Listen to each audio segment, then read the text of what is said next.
Hey guys, welcome back to the channel. Today, we have an exciting what-if story for you. If you enjoy these kinds of videos and want to see more, make sure to like, subscribe, and turn on notifications. What if Naruto became the first Jinchuriki Hokage at age 12? Now, let's get started. Jiraiya was not pleased with the report he had received the night before. His contact was the chef at Ice Fire, and his messages in Nyatamori had helped him for years in gathering information. The only good thing he found was that Suna had been fully pacified for the time being, and any war hawks had been successfully suppressed in this new era. He wished everything was that simple.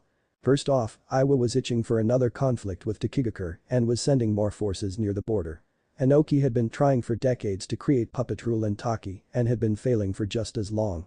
But seeing as the last time he had gone for it was almost a decade prior, Jiraiya had hoped he had backed off. But of course, he hadn't. Then there was the coup in Tanigaku. Katsuro Magashi, who had been a competent and nice leader for the village for 14 years since the end of the Third Shinobi War, had been assassinated 8 days ago. Information was fuzzy, but he had an odd feeling that Danzo was up to his old tricks and was punishing Magashi for allowing Suna to send their armies through the land of rivers for the attack. However, it appeared that there was a new force in play, and a new leader, a personal guardian of the daimyo, was installed as leader.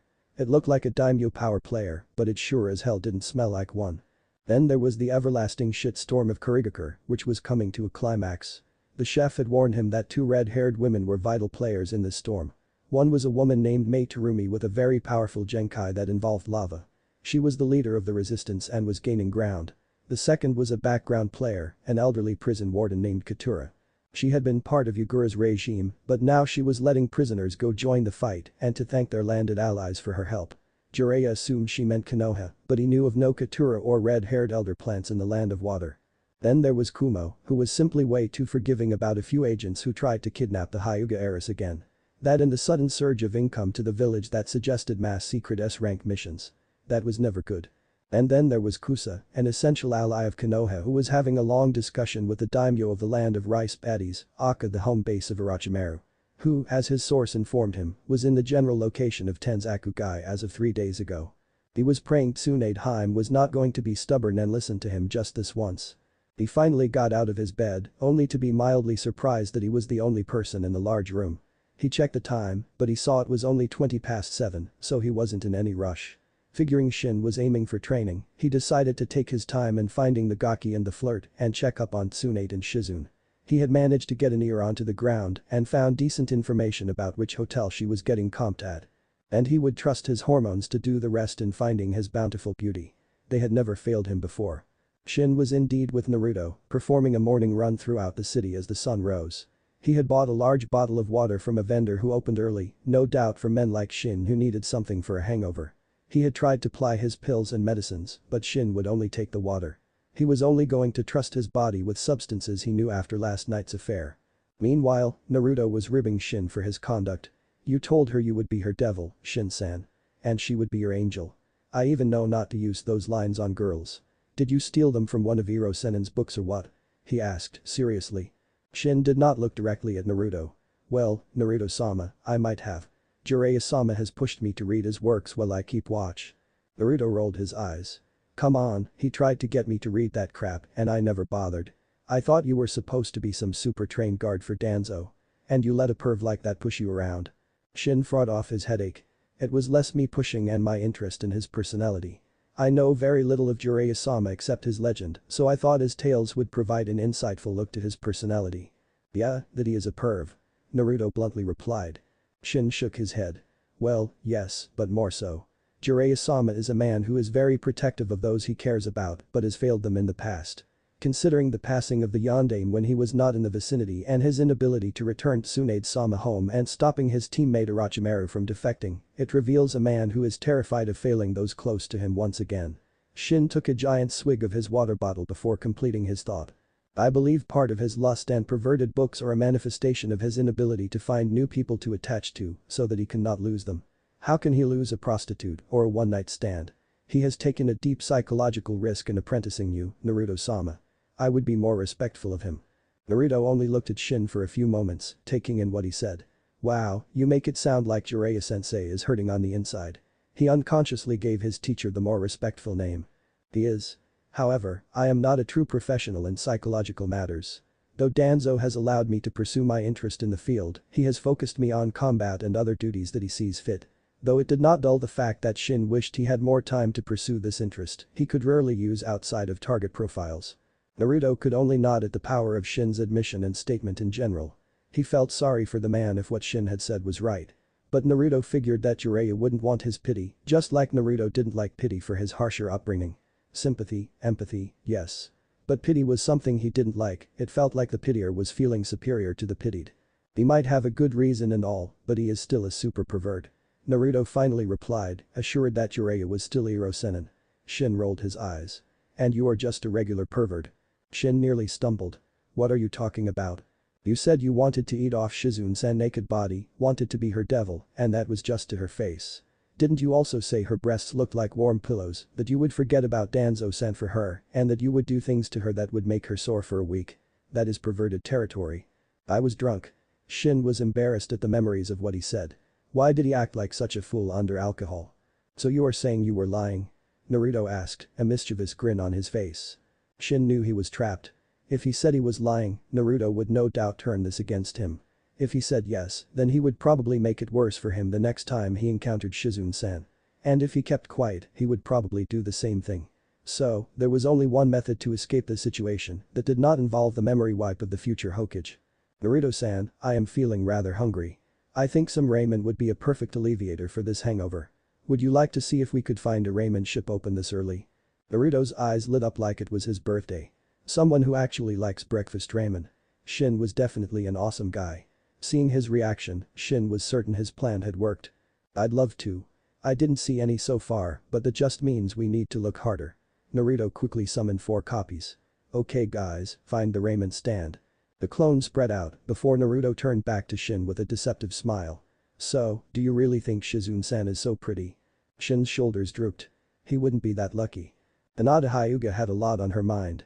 She was trying to keep up her facade, which was far easier than it would be for others, since she was naturally more shy and introverted, when all she really wanted to was bounce between the emotions of sadness and anger. There were times she hated her father. Despite the years of bad parenting and disheartening comments about her, Hinata had always respected her father and loved him unconditionally. But this was unforgivable. To marry her off to gain influence was something that had been unthinkable for her, but here it had happened. He was marrying her to the Hokage, someone she did not know and was no doubt older than her by many years. Men of whom it could be went through her head, with the male senseis being at the forefront. Kakashi Haddock, Asuma Sarutobi, Might Guy. Each one was more disconcerting than the last. And then, if they did refuse, her lifelong dread would occur and she would have the curse seal placed upon her. She hated her father. And yet other times, she felt sad. Sad about her future that was being forced out of her control. The only option besides following the plan was taking her own life or going rogue. Hinata cared too much for life and refused to give in to allow her to take her own. As for the second, she knew she was not strong enough to last outside of the village, especially with her bloodline making her far too valuable to be allowed to settle in a village in the middle of nowhere. She was also sad at the lost relationship with her father, which had been looking like it was changing. Between the Chunin exams and his revelation, this was the best they had gotten along since mother was alive. He was far kinder and had begun talking about teaching her some of the more advanced main branch techniques. But now she felt it was all a facade to try and make it easier to convince her to accept this arrangement. He was still being nice, but it still felt wrong to her. She still listened, but resented him for it. She wondered if this was how Neji felt. And of course she was sad about Naruto-kun. She liked him and had adopted him. He was a proud failure who always stood up when he was knocked down, and he was her goal. She had always wanted to be proud failures together, but that was impossible now. She was going to become engaged.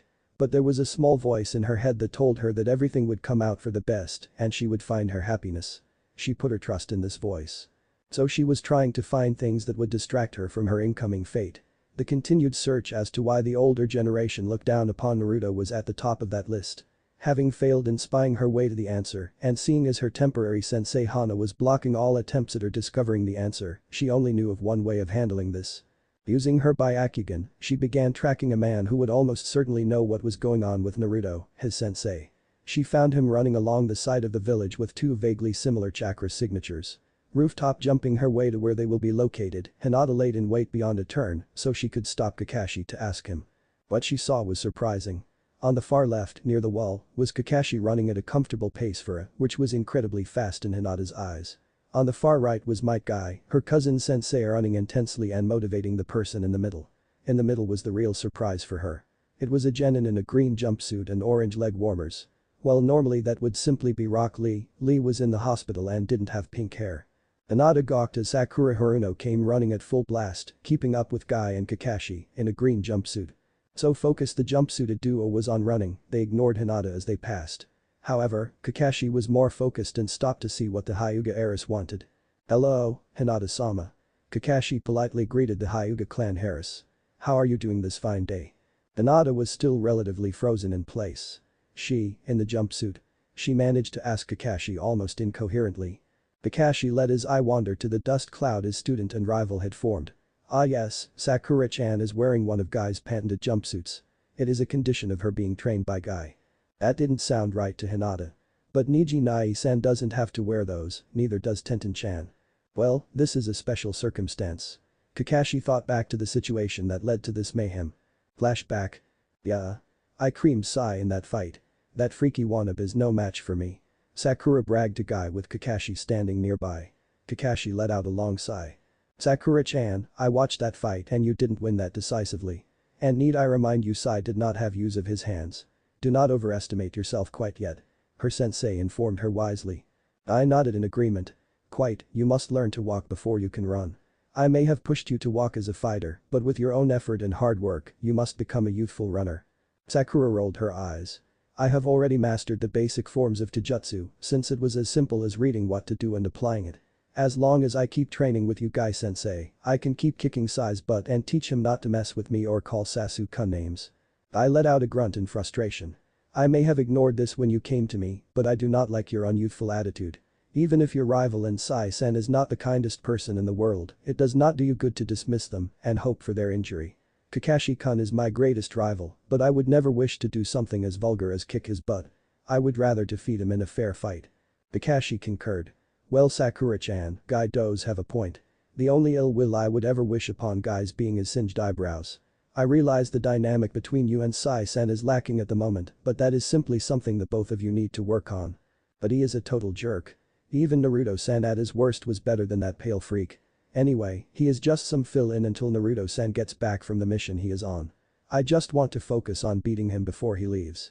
Sakura clenched her fist to show her seriousness. That is it. Guy suddenly exclaimed. I cannot justify training you when you are so unyouthful and unkind to your teammate. I'm sorry I must back out of our agreement, but I refuse to allow such unyouthfulness blossom. As penance for backing out of our agreement, I will perform 1000 one-handed push-ups. And if I fail to do that, I will perform 2000 jumping jacks with stones attached to my arms. But the sudden burst, Guy was suddenly on the other side of the area they were occupying performing one-handed push-ups. Sakura's eyes went wide and she turned, pleading to Kakashi-sensei. What? Kakashi-sensei, please convince Guy-sensei to not stop teaching me. He has helped me so much and I know I can be a lot stronger and more useful if I keep training with him. You know what exercises Guy performs, so you could simply continue those and make them harder as they get easier. And don't forget which one of us is your actual sensei. All you have to do is ask and I can spend more time with your conditioning. Kakashi told his student. Wait, all we had to do was ask if we wanted more training. I thought you were too lazy to do more than easy stuff. Well, Sakura-chan, that easy stuff still covered the basics of real shinobi life and needs. Most senseis don't get too serious too quickly. We are your bosses, we don't hold your hand on how to do your job. Sakura grunted. Well, I'm asking now that you help me get Guy-sensei to keep teaching me. He knows more about this than you. Kakashi would be willing to disagree, but it wasn't the time to do so. Well, if you want Guy to keep training you, you have to get serious. He thinks you are unyouthful, but he thinks about a lot of things. So you have to prove to yourself that you are youthful. Sakura shuddered at the connotation. So what do I have to do that? Well, Kakashi mused, he did think your animosity with Sai was uncalled for and unprofessional. And before you buy in, I don't think you need to say you will become friends with him or the sort. Just that you will work hard to get along with Sai and resolve your differences. If he pushes the point, just remind him of Ibisu-san. Ibisu-san? Sakura was curious. Kakashi let himself smirk. His old teammate. They never saw eye to eye on things, but they got along after a rough start. They aren't exactly friends, but they can work together. He gave her a short lesson on Guy's past. Meaning he needed to see how Ibisu was doing. He hadn't really had a good conversation with him after finding out he didn't teach Naruto like he said he would. Sakura looked down and reluctantly nodded. Fine, I will try to get along with Sai. But make sure he stops doing those stupid comments that make me want to hit him. A lot of them are just plain rude. Kakashi nodded. Noted, but I can't make any promises. And one other thing will be certain to get Guy on your good side. Sakura eyes lit up. Really, what is it? The jumpsuit. Her eyes dimmed. What? Kakashi explained. Start wearing the jumpsuit and the leg warmers and Guy will know you are serious. He could never deny you after that. Sakura looked sick. Even if I would wear that monstrosity, where could I even? She froze as a jumpsuit just her size was being held in one hand in front of her by Kakashi, with leg warmers in the other. Where did you get that? She was wary of the eye smile. Long story, but we don't have time. I advise you to find a place to change quickly. He will probably end up doing the jumping jacks anyway, but it still takes a while to figure out how to wear one of those. How do you know that? Sakura eyed the jumpsuit warily. Longer story, no time. Are you serious about training with Guy or not? Kakashi continued to hold the outfit out like a clothes rack. Sakura took a long moment to weigh her options, but her pride succeeded to her desire to improve. She took the suit without saying a word, off to find a place to change. Kakashi was thankful she didn't push for answers. Explaining drunk Kakashi involved pie charts and he didn't have them on hand. Flashback ends. Sakura-chan is doing what is best for Sakura-chan and let's leave it at that. Kakashi finally told Hinata, who wasn't sure what to make of that. Okay. Hinata eventually responded. There was little else to say on the matter. However, she remembered her purpose for seeking out Kakashi and focused on that. So, Haddock-sama, I was looking for you. I hoped you could help me with my problem. Kakashi raised an eyebrow. Well, I will help as best as I can. He hadn't expected the Hyuga heiress to come to him for advice. She took a moment to find the right wording so that Kakashi wouldn't immediately dismiss her. A lot of civilians don't like Naruto-kun, even before he was a prankster. They talk behind his back a lot and say mean things. Do you have any ideas why? Hinata challenged Kakashi somewhat. He was surprised by her question, not realizing she had been keeping an eye on Naruto. Well, he bought time to think of an answer. He figured deflecting was the best option. Well, what are your theories? Hinata quickly responded. Or, I guess, the Kyuubi. People say demon and fox and monster. I think it has to do with the Kyuubi, since it is all those things. And Naruto-kun's birthday is the day of the attack. Hinata scrunched her face in frustration. But it doesn't make sense. I'm sure he wasn't the only baby born, but he gets all the hate. Kakashi wasn't sure what to say. Hinata had far more of the answer than he had expected and wasn't sure what the appropriate thing to say without breaking the law. He looked lost in thought for a moment as he determined how to handle the situation. You're right. It is involved with the Kyuubi. The whisker marks don't help either. Hinata nodded, murmuring to herself in a low voice, but they are cute. Kakashi knew she said something, but didn't catch what and so he didn't bring attention to it. Then she looked up to Kakashi. How does it involve the Kyuubi? She asked the obvious question. Kakashi just shrugged it off. Ask him when he gets back. If he trusts you, he will tell you. Kakashi copped out of the situation. I'm sure he will, I heard about how he fought for your honor against your cousin. I have to check up on another member of my team, so I hope you have a good day Hinata-sama. With that compliment turned into an excuse, Kakashi quickly left the area so he was not further interrogated. It wasn't his place to tell her anyways. Hinata began to blush at the idea of Naruto fighting for an honor, but tamed it quickly. Rather, she was frustrated at Kakashi and the adult population. There was a giant secret about someone she cared about that no one would tell her about and she wanted to know why. While finding out it did involve the Kyuubi in some way it did alleviate her desire to know, it wasn't enough. Why did it involve the Kyuubi and why did Kakashi choose to mention his whiskers? There had to be a reason. The whiskers weren't scars, she could tell that much, so they must have been there since birth. But why would you have whiskers in the first place? Hinata racked her brain when an obvious answer came to her. People thought Naruto was connected to or part of the Kyuubi. That was the only thing that made sense. But why would they do it because of some whiskers and being born that day? There had to be more to the story. A reason why it was Naruto that was connected to the Kyuubi specifically. There was only one way she would find out for sure, judging by how her conversation with Kakashi went. She would have to find Naruto once he got back from his mission and ask him herself. She was able to pretend she could focus on this and not on what her father did to her. It was around 11 a.m. when Naruto and Shin finally returned to Koji's tavern and motel. They had chosen to run off the calories they consumed with the breakfast ramen they found and returned with time to spare. They first checked the tavern for any trace of Jiraiya or the ladies, but they were absent as it had just opened for the day. They went up to their room and saw it was similarly void of the three individuals, so they came to an agreement to clean up and prepare to leave at noon like Jiraiya had said. Cleanup was easy, and Naruto was busy practicing his new Rasengan trick on low power to make sure it would work as needed. Shin was busy thinking about his mission and determining how successful it had been.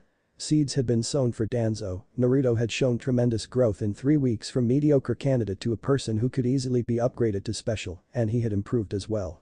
A part of him feared Danzo's plans and how they could fail. His master's ability to manipulate Naruto would be a tough task to fulfill, since Naruto's naivety was only skin deep. While he was not quick on the uptake, his ability to process realities of situations was impressive, and he had a morality that was strongly ingrained through the Sandame's indoctrination of the will of fire, and a natural moral compass that was as strong as Danzo's was absent. Naruto would go above and beyond to do the right thing, while Danzo thought the right thing was a term that had no bearing on morality and only results. Shin foresaw this arrangement as unsatisfactory to Danzo in the long term unless he proved willing to compromise his ideals, a task about as hard as compromising Naruto's. Finally, as the clock ticked towards noon, the door opened. It was Jiraiya, with a smile on his face. "The ladies are downstairs.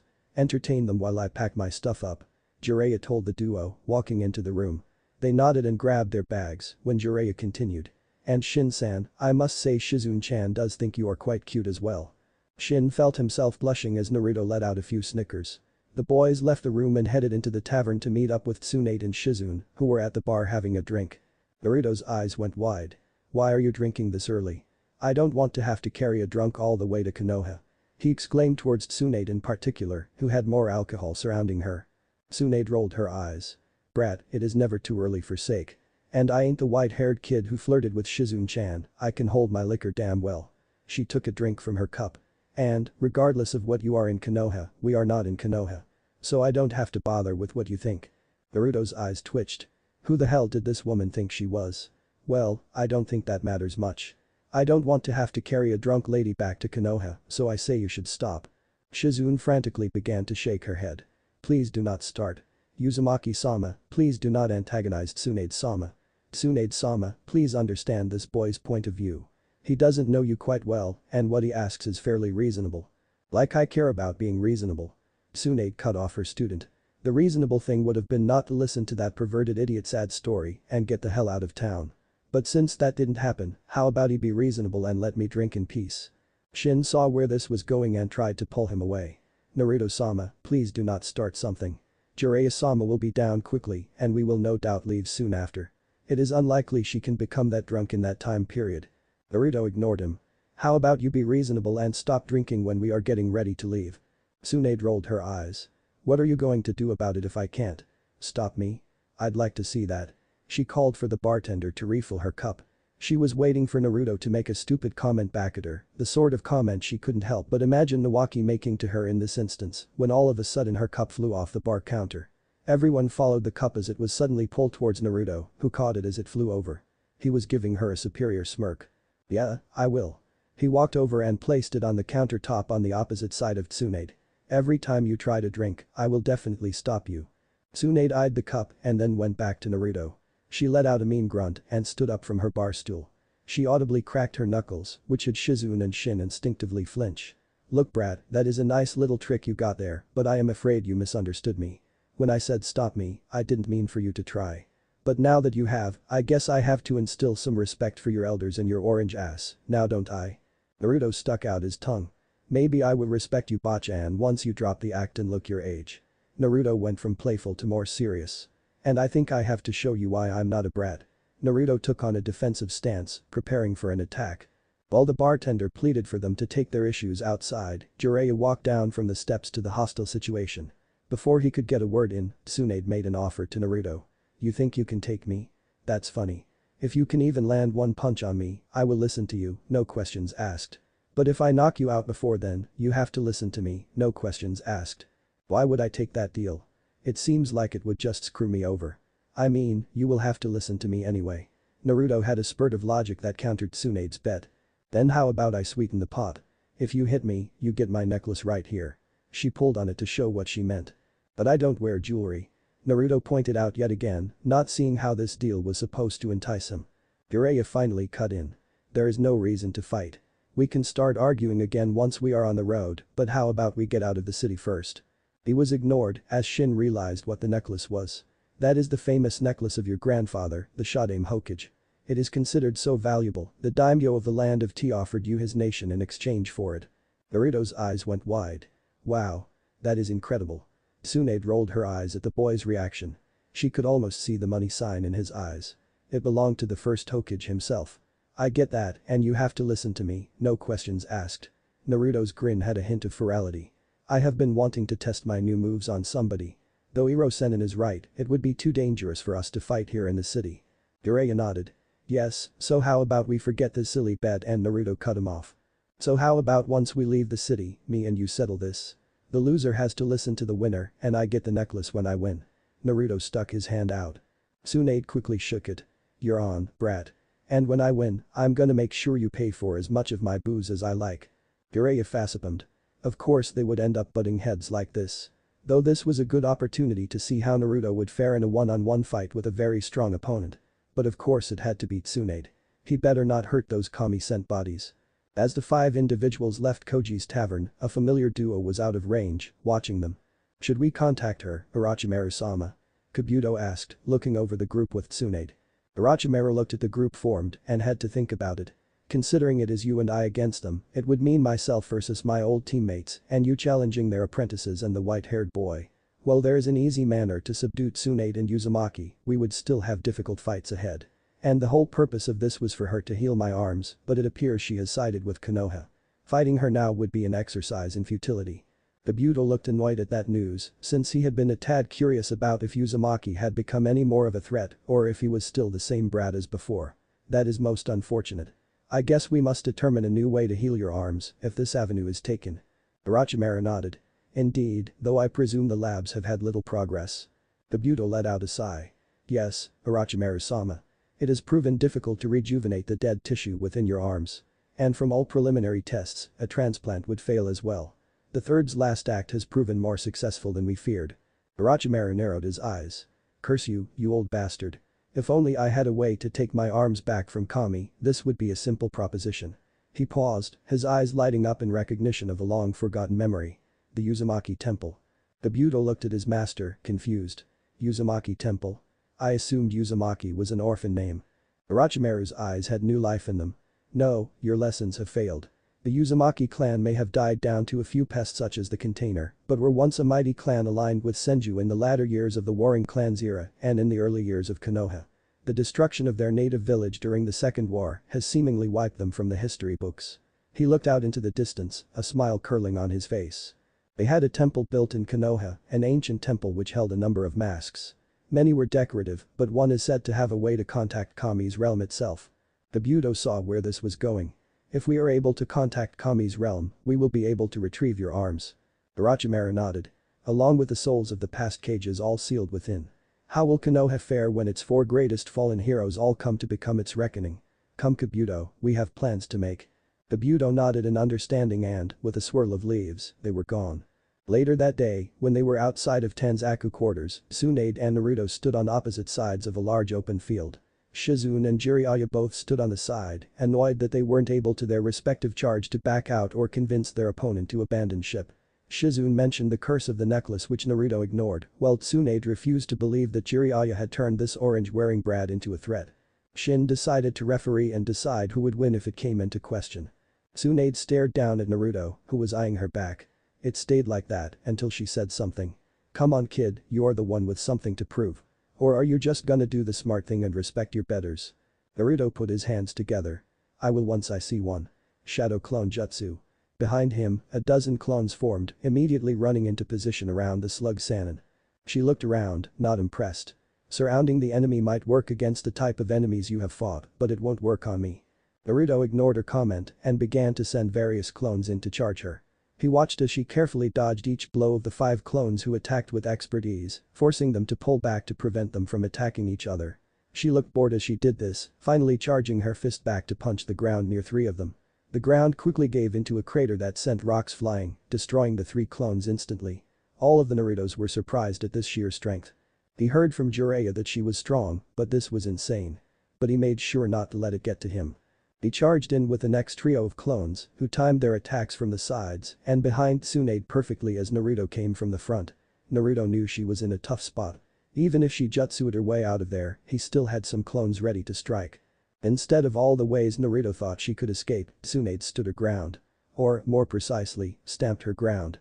All the Narutos went off balance, and she caught the real Naruto as he stumbled towards her, throwing him into two of the clones that had bumped into each other. The two clones poofed away, and Naruto landed hard on the ground. Are you stupid, or is there a reason you are just trying to run at me? Tsunade put her hands on her hips, not intimidated by any of the 7 clones standing around her. Naruto shook off the injury and gave her a smirk. Well, the old man always told me to respect the elderly, so I was trying to be nice to the oldest hag I know. He pushed her buttons expertly. Tsunade's eyes narrowed. Okay brat, I don't give a shit if you are the Hokage or not. I am gonna bury your ass in this field. She began to take the fight somewhat seriously and charged him. But these Naruto-shun shone out of the situation and the attack from Shuriken began. Tsunade looked around as she avoided the weapons, eventually pulling out to block any shuriken that got too close to her. She began to destroy them by deflecting the shuriken towards them, killing off 2 of them rather easily. She was making sure to keep an eye out for the real one. She suddenly saw one shuriken redirect in an odd way and ducked it, charging towards Naruto who threw it.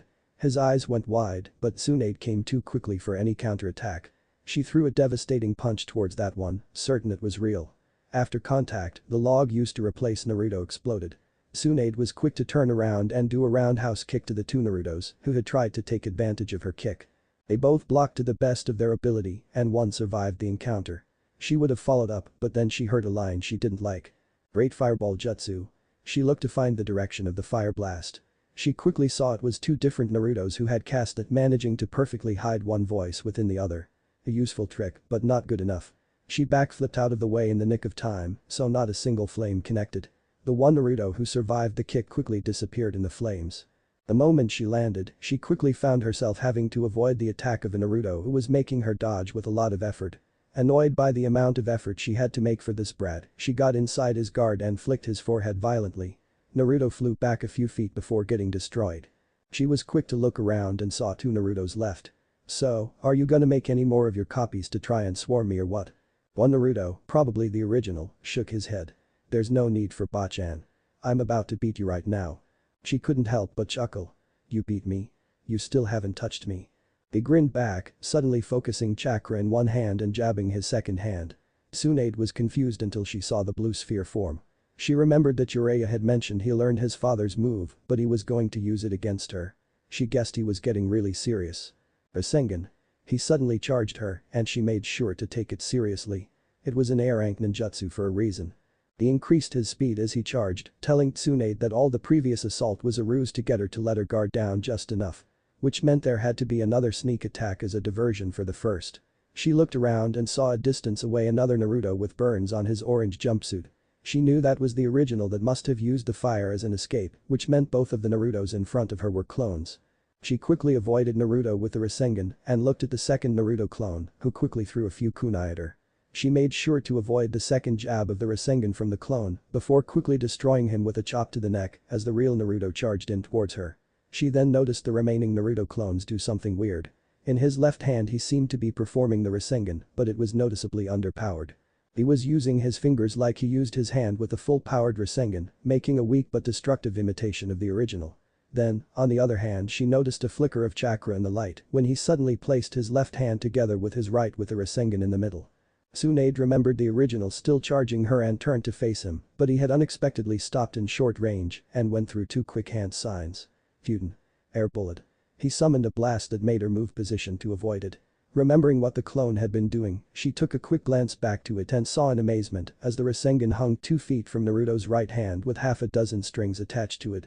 Everyone but Shin was amazed at this, as it was an original and innovative development for the move. She quickly turned to the original.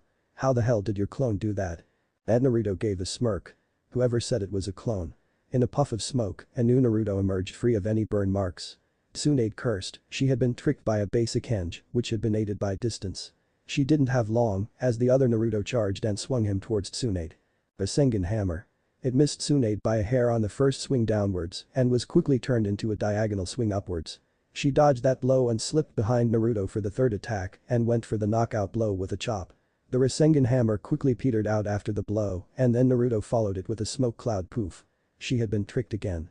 She had to quickly dodge the remaining Naruto who charged her, who aggressively tried to punch her.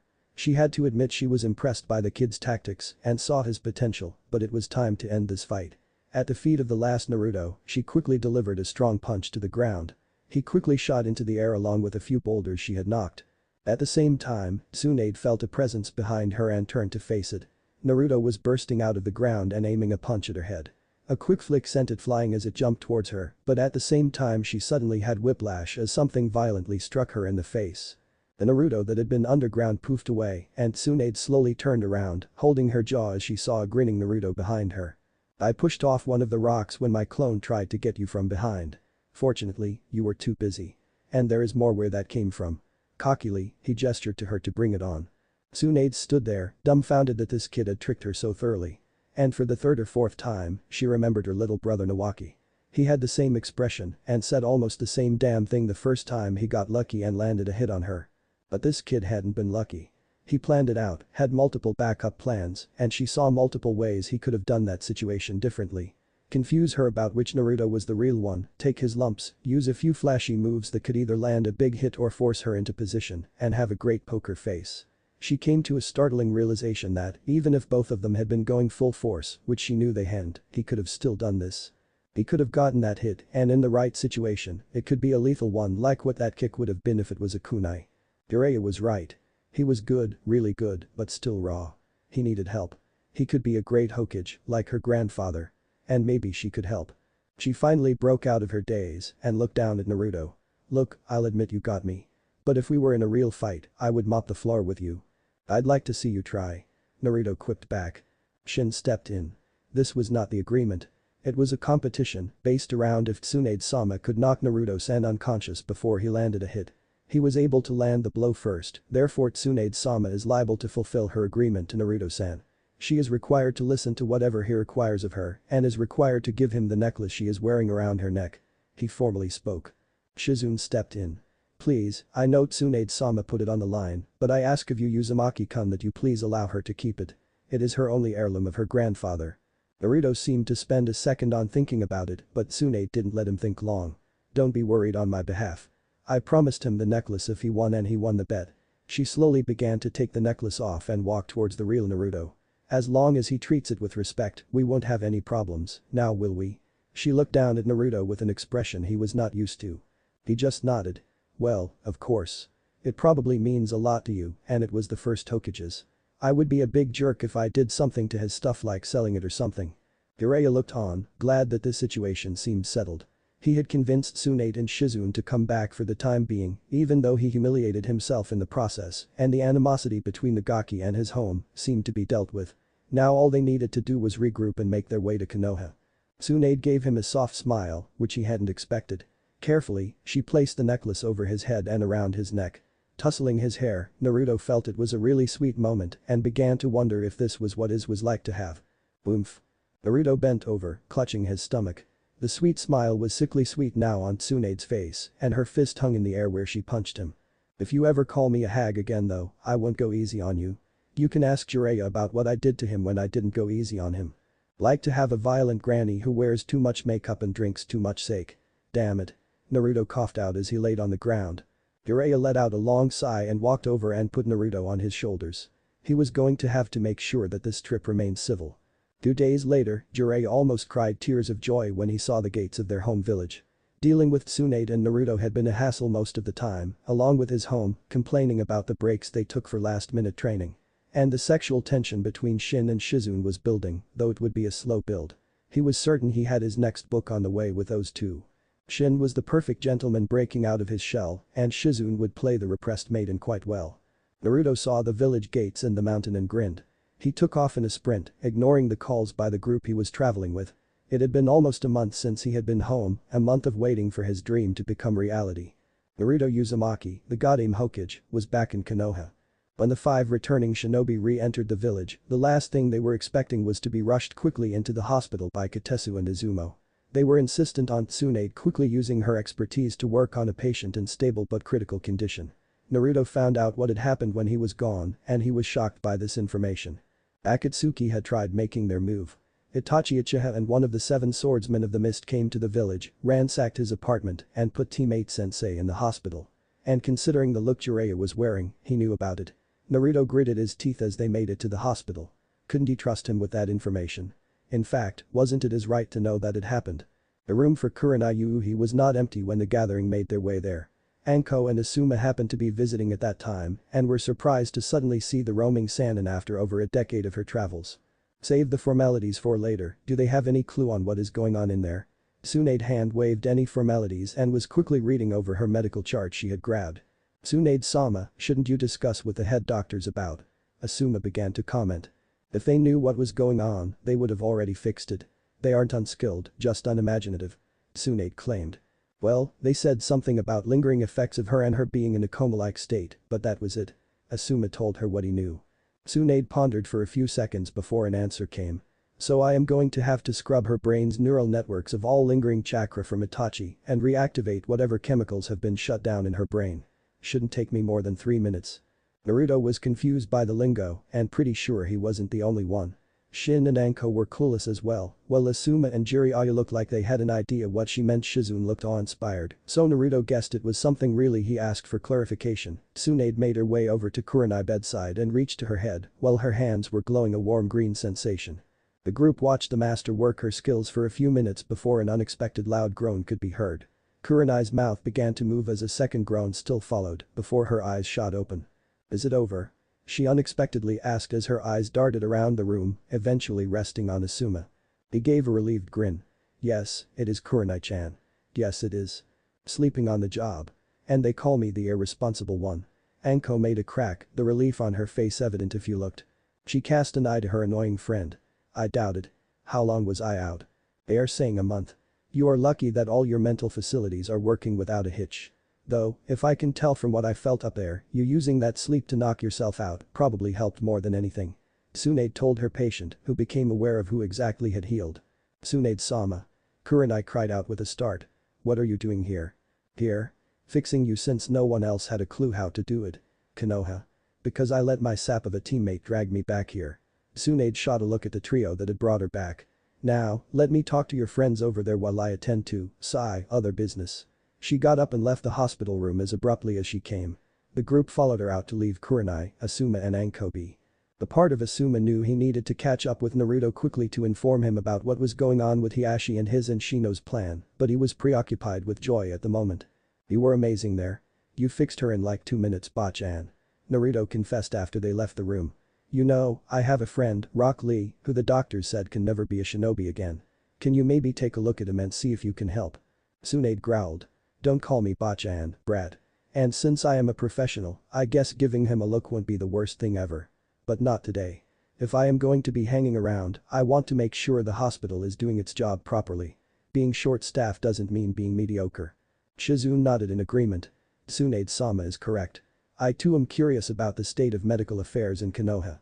It has been years since I have had the opportunity to visit. An emotion flashed on Tsunade's face that was too quick for Naruto to focus on, but it seemed to change the mood of the room. Jiraiya took notice of this and decided it was time for their exit. Alright, we have places to go to Naruto-kun. I'm pretty sure the old farts want to update you on some things. And I am guessing that you are. Client Danzo would like to know you are back in town, correct Shin? He gave a glance to the stoic boy. Shin nodded. You are correct, Jiraiya-sama. Naruto-san, I hope you take everything you have learned and put it to great use. I will hopefully see you again soon. He told them farewell before leaving with a perfect shunshin. Jiraiya let out a perverted giggle. I bet he is really hoping to see Shizune-chan real soon. Don't keep him up too long when you do, alright. But home, we can go all night if you want. He wiggled his eyebrows suggestively. His response was a powerful fist to the face. His meeting with the governing elders taught him a few things. The first being that his Hokage coronation ceremony would be at sunset the day after tomorrow. It would be announced and he would get to meet the public as their godame. This honestly intimidated Naruto a little bit, but it was nothing he wasn't ready for. Secondly, Shikamaru was not in the village at the moment. He had left the day before with Choji to complete a basic C-rank mission to Tokigakure of bringing them high-quality anti-venom specially crafted in Konoha as a sign of continued allegiance after Orochimaru's failed attack. They mentioned that this had been Shikamaru's initiative, which they questioned if Naruto had anything to do with. Naruto hadn't been learning everything shinobi for a month for nothing and understood exactly what Nara was doing. He assured them he hadn't told him to do anything of the sort, but it must have been important if it got someone as lazy as him to put in some hard work. The third thing was that he had been moved. After Akatsuki had raided his apartment, it was deemed unfit for him to live in, and he moved into a temporary residence in one of the wealthier areas of Konoha for his protection. His things had been moved by his team a week before, which Naruto noticed caught Jireya's attention. After enduring some small chat about a few diplomatic situations they deemed Hokage necessary to inform him on, they let him loose to his new apartment. After Jiraiya granted himself a tour once they arrived and deemed it worthy of Naruto to be living in, he was left alone to collect his thoughts as he put his traveling bag and possessions away. They had replaced a few things, like his dresser and bed. They were obviously upgraded to a very fine quality, but Naruto couldn't help but feel they were too. Storeroom. He also realized in this larger apartment how little he had. His few handmade posters were stacked on his dresser, his few plants were sunning themselves under the kitchen window, he wondered to himself who had been watering them, and his few pairs of orange jumpsuits, black suit, and other bits of clothes he had left behind were neatly fit inside the dresser, something that rarely happened in his old apartment. He walked around the place, not really sure what to do with it. Like a few other things, he decided to leave it for later and made the obvious decision to announce to his team he was back. He knew Danzo had sent a bodyguard to fill in for him when he was gone, he was really curious to meet this guy and find out what he was like. Though if he was a lot like Shin, it might be a good or bad thing. He was quick to leave his things and head to the regular training grounds that he and Team 7 trained at. If he was looking for them, it made sense to start there. His instincts were spot on, as the ground was full of members of Team 7. Not only Team 7, however, but Team Guy accompanied them.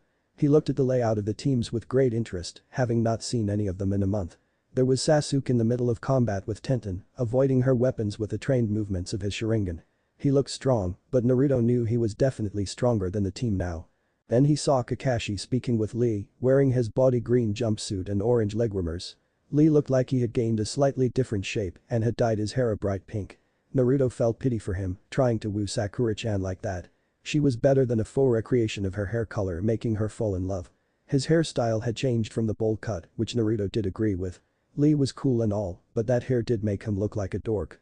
Then he saw some weird pale kid making drawings out of ink that came to life. He thought those powers were really cool and he immediately assumed he was the fill-in sent by Danzo. Someone as intelligent and strong as Danzo seemed to be would be able to train a guy who could do that. Neji seemed to be practicing his gentle fist on them, which seemed to be a messy task, but interesting to watch. He kind of wanted to have a rematch with Neji and see if he could beat him without using the fox's chakra. If he could, it would be sure proof how much his training trip had helped him. Finally there was Guy Sensei talking to a kid in some loose clothing that looked like they were suited for pajamas. The guy was obviously injured, seeing the bandages on his arms and legs and the crutch he was using, but he was enraptured by whatever speech on youth Guy was going on about. In fact, he looked like a clone of Guy, down to the bowl haircut and bushy eyebrows. Naruto wanted to smack himself in the head. That was obviously Lee, he couldn't believe he had gotten fooled for a second by that pink-haired imposter. Said imposter turned around to face Sasuke's fight and Naruto got a look of her green eyes. Green eyes and a face he had thought of more times than he would like to admit. In green spandex and orange legwarmers. Naruto suddenly began blinking, darkness leaving his sight. He was looking up into the afternoon sky. That didn't make any sense to him since he had just been looking at Team 7 and Guy. He had just seen. Oh, he had been dreaming. That was good because Sakura wearing the uniform of youth would have been too much to handle. Long time no see, dope. Naruto's eyes followed the sound of that voice and saw Sasuke looking over him with Tenten and Neji standing next to him. Boy, team, haven't seen you in a while either. I just had the weirdest dream. I saw Sakura-chan wearing that green jumpsuit bushy brows wears and then I was here. Sasuke, along with Tenten and Neji, had an amused look on their faces. Tenten pointed to the opposite side of them. Did it look like that? Naruto raised an eyebrow and followed her finger. Oh god, it wasn't a dream. Sakura saw his reaction on his face and shot the meanest glare she could at him. I swear Naruto-san, if you say one word I will beat you over the head so hard you will become smarter than Shikamaru. Passing over the weird pale guy standing at his feet, he kicked up from the ground and looked at Kakashi, standing next to Guy near where his head had been. What happened? Okage-sama, let me explain. The pale kid interjected. A few weeks ago, I humiliated Sakura-chan in a spar without the use of my arms. This drove her to seek the help of Guy-sama, who proved to be incredibly helpful in developing her physical abilities, allowing her to gain a victory over me under similar stakes. Some days after her handicap victory, she began to wear the jumpsuit and train more extensively with Team 9. This eventually led to today's encounter where we challenged each other to test our capabilities. And you are? Naruto got what he was saying, but he didn't even introduce himself. Oh, I apologize Hokage-sama. My name is Sai. Lord Danzo speaks highly of you. I thought I was hearing things, but it appears I heard correctly.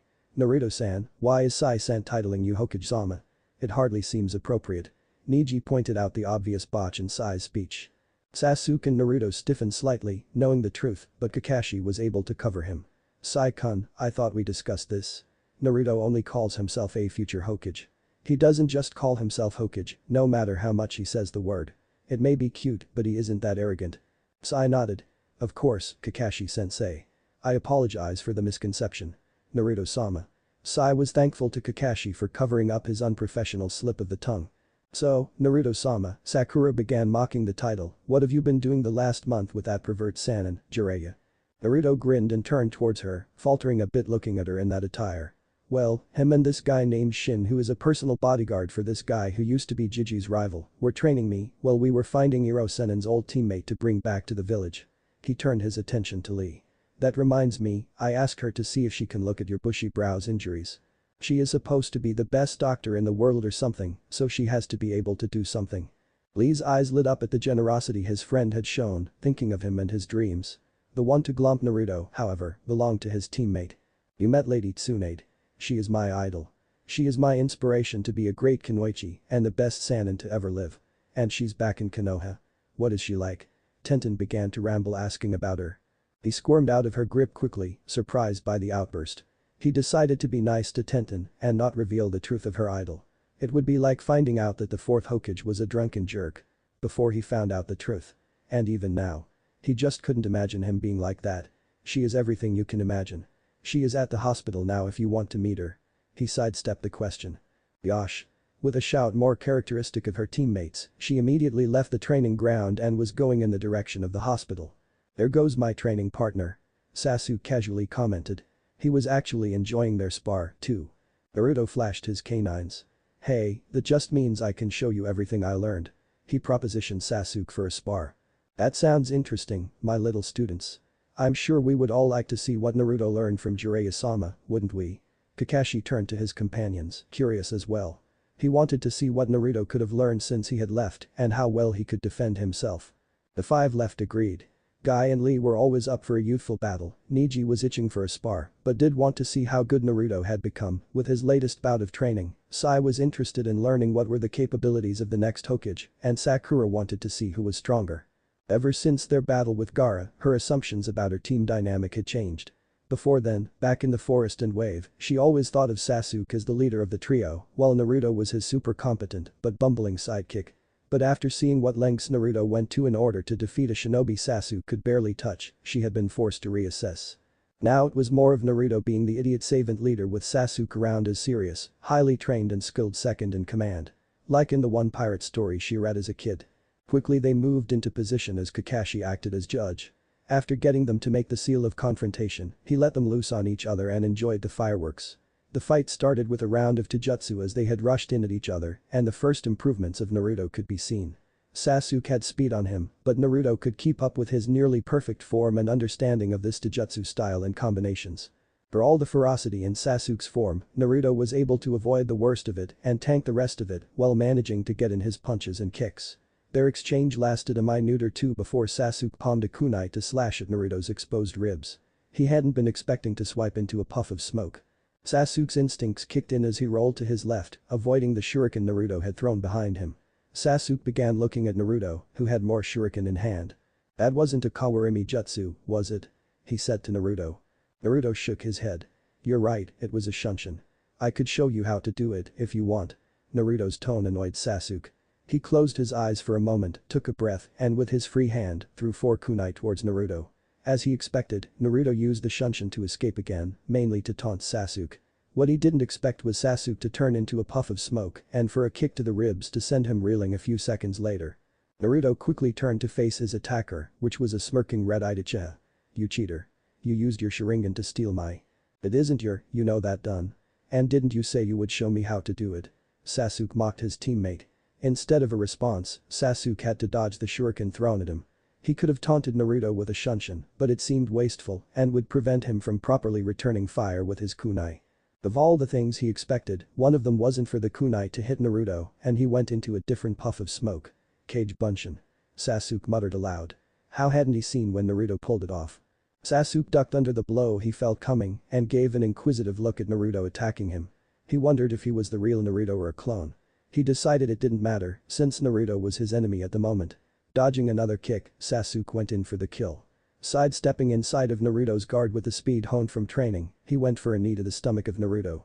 He was surprised to see Naruto move into the knee in order to cut off the impact before grabbing the back of it. Sasuke's eyes went wide, since that wasn't a good thing. Sasuke found himself falling backward, one leg captured by one Naruto, while a second suddenly visible blonde had swept his leg. He should have been keeping track better. Before hitting the ground, he cast a quick Kawarimi and escaped the situation with a tree branch replacing him when he suddenly heard the call of a Futon. Air bullet. He didn't know what he was, but he could feel it. A dense blast of air knocked him off his feet and into a nearby tree trunk that he had to pull himself out of. It looked like the dove had learned an elemental. It looked like he was going to get serious himself. Running down the trunk and towards the Narutos that had knocked him down, he began going through the hand signs. Reaching the clearing and seeing them just standing around, he narrowed his eyes before finishing his Pain. Grand Fireball Jutsu. The two clones tried to escape but were destroyed by the intense flames. Sasuke quickly turned his head to the only remaining Naruto he could see, his hands in the seal for Kage Bunshin. That was just a warm-up. Haha, get it, warm-up. Sasuke rolled his eyes. Funny. He re-entered a combat stance. Now bring it. I don't care what you have been taught, it isn't like I have been doing nothing since you left. Really now? Then let's put it to the test. Kage Bunshin Jutsu. 40 clones surrounded Sasuke almost instantly. Sasuke thought about calling in the one or two clones he could pull out, but he didn't feel like it would help much. He began eyeing the mass, seeing who would attack first. It didn't matter if he was Hokage. It didn't matter he was the son of the Yondaime, trained by a Sanina, none of that mattered. The only thing that mattered was that his rival had been the dead last, and he refused to lose to the dead last. Sasuke Uchiha was better than that. Naruto Uzumaki had other ideas. Wait, so his dad was the Yondaime, he's got the Kyuubi in his stomach, and he is going to be Hokage. Choji had been inquiring on the real reason why they were going to Taki for a mission, and Shikamaru trusted Choji with his life. They were also miles away from civilization and anyone who could overhear them, so he decided to start from the beginning. He had just gone over the parts about Naruto and Choji seemed to be summarizing. Yeah, I know, it is troublesome. Shikamaru offhandedly said as they continued to tree jump. But okay. I can get the Kyuubi thing. I know people didn't like him and he has those whiskers and I heard about him turning the giant toad into Kyuubi to beat Gaara. I can tell that his dad was the fourth Hokage, they both have spiky blonde hair and blue eyes and he was probably a secret since he was an orphan. It is kinda weird, but I get it. But Naruto is the godaim. Yup. And the first thing he tells me is we are invading Atogakure to put an end to Orochimaru, which is a drag, so now we are taking this venom to Taki, so I can speak with this Shibuki guy, so we can get an ally when us, Suna, and hopefully them take them down. Another war. Choji didn't like the first one, and he wasn't ready for a second one. Sounds fun. The duo froze. There was a feminine voice coming out of a nearby tree. I never get to leave the village for long, but if it is to fight Orochimaru, that could be fun. By fun, you mean stupid and reckless? Shikamaru asked. Of course. Isn't that what it means? It replied, both shinobi looking for the source. No, it means playing shogi with Asuma-sensei and cloud watching. Now who are you? Shikamaru took control of the situation and demanded answers. Come on, guess. The voice sounded playful. Toji, I need you to destroy every tree around here. Every tree? Every tree? The voice sounded worried. But why the trees? I mean, I get she must be hiding in one of them, but isn't that a bit dangerous? Choji didn't think the voice was hostile. Shikamaru sighed and kept looking. She is an enemy until proven otherwise, and right now she has an advantage.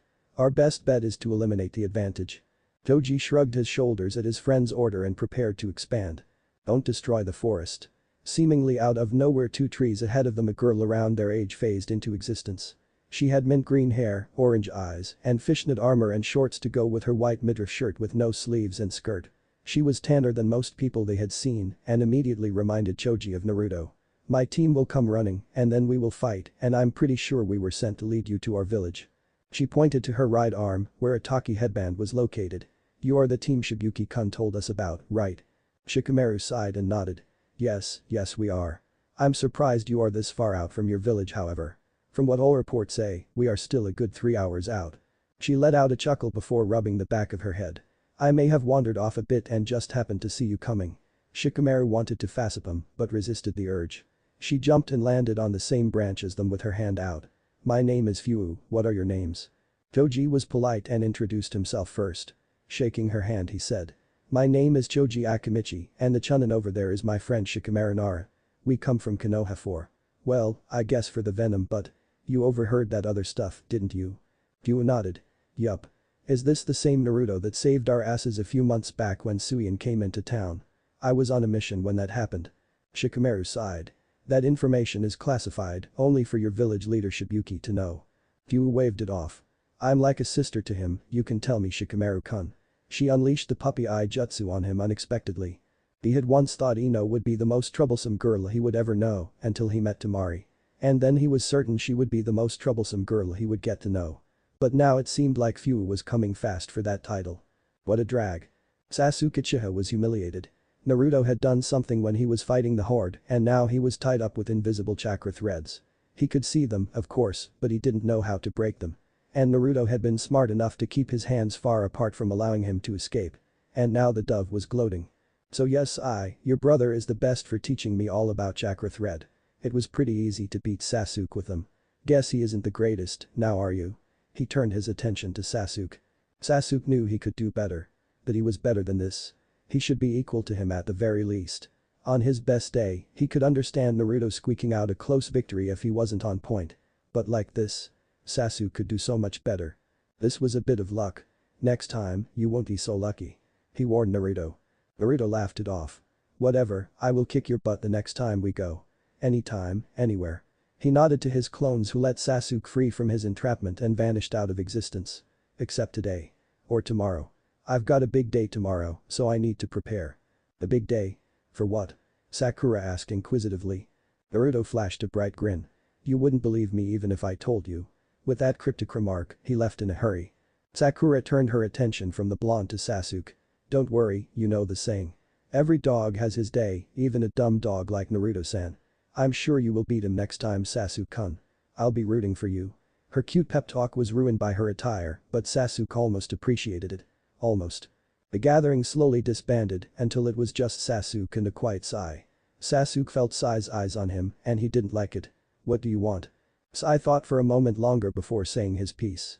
I do not believe you, myself, or Danzo-sama could quite expect the turnaround in Naruto-sama's skills after a month of training, do you agree? Sasuke grunted and an ache on his neck appeared. I don't get what I am doing wrong. He eventually admitted. I believe Danzo-sama could be of some assistance. Sai told the Uchiha. Danzo-sama. The old man who nominated Naruto as Hokage. He had felt the power and potential he could unlock with him when they had met, but his searches had been fruitless until then. Are you saying you could arrange a meeting between me and Danzo? Sasuke questioned him.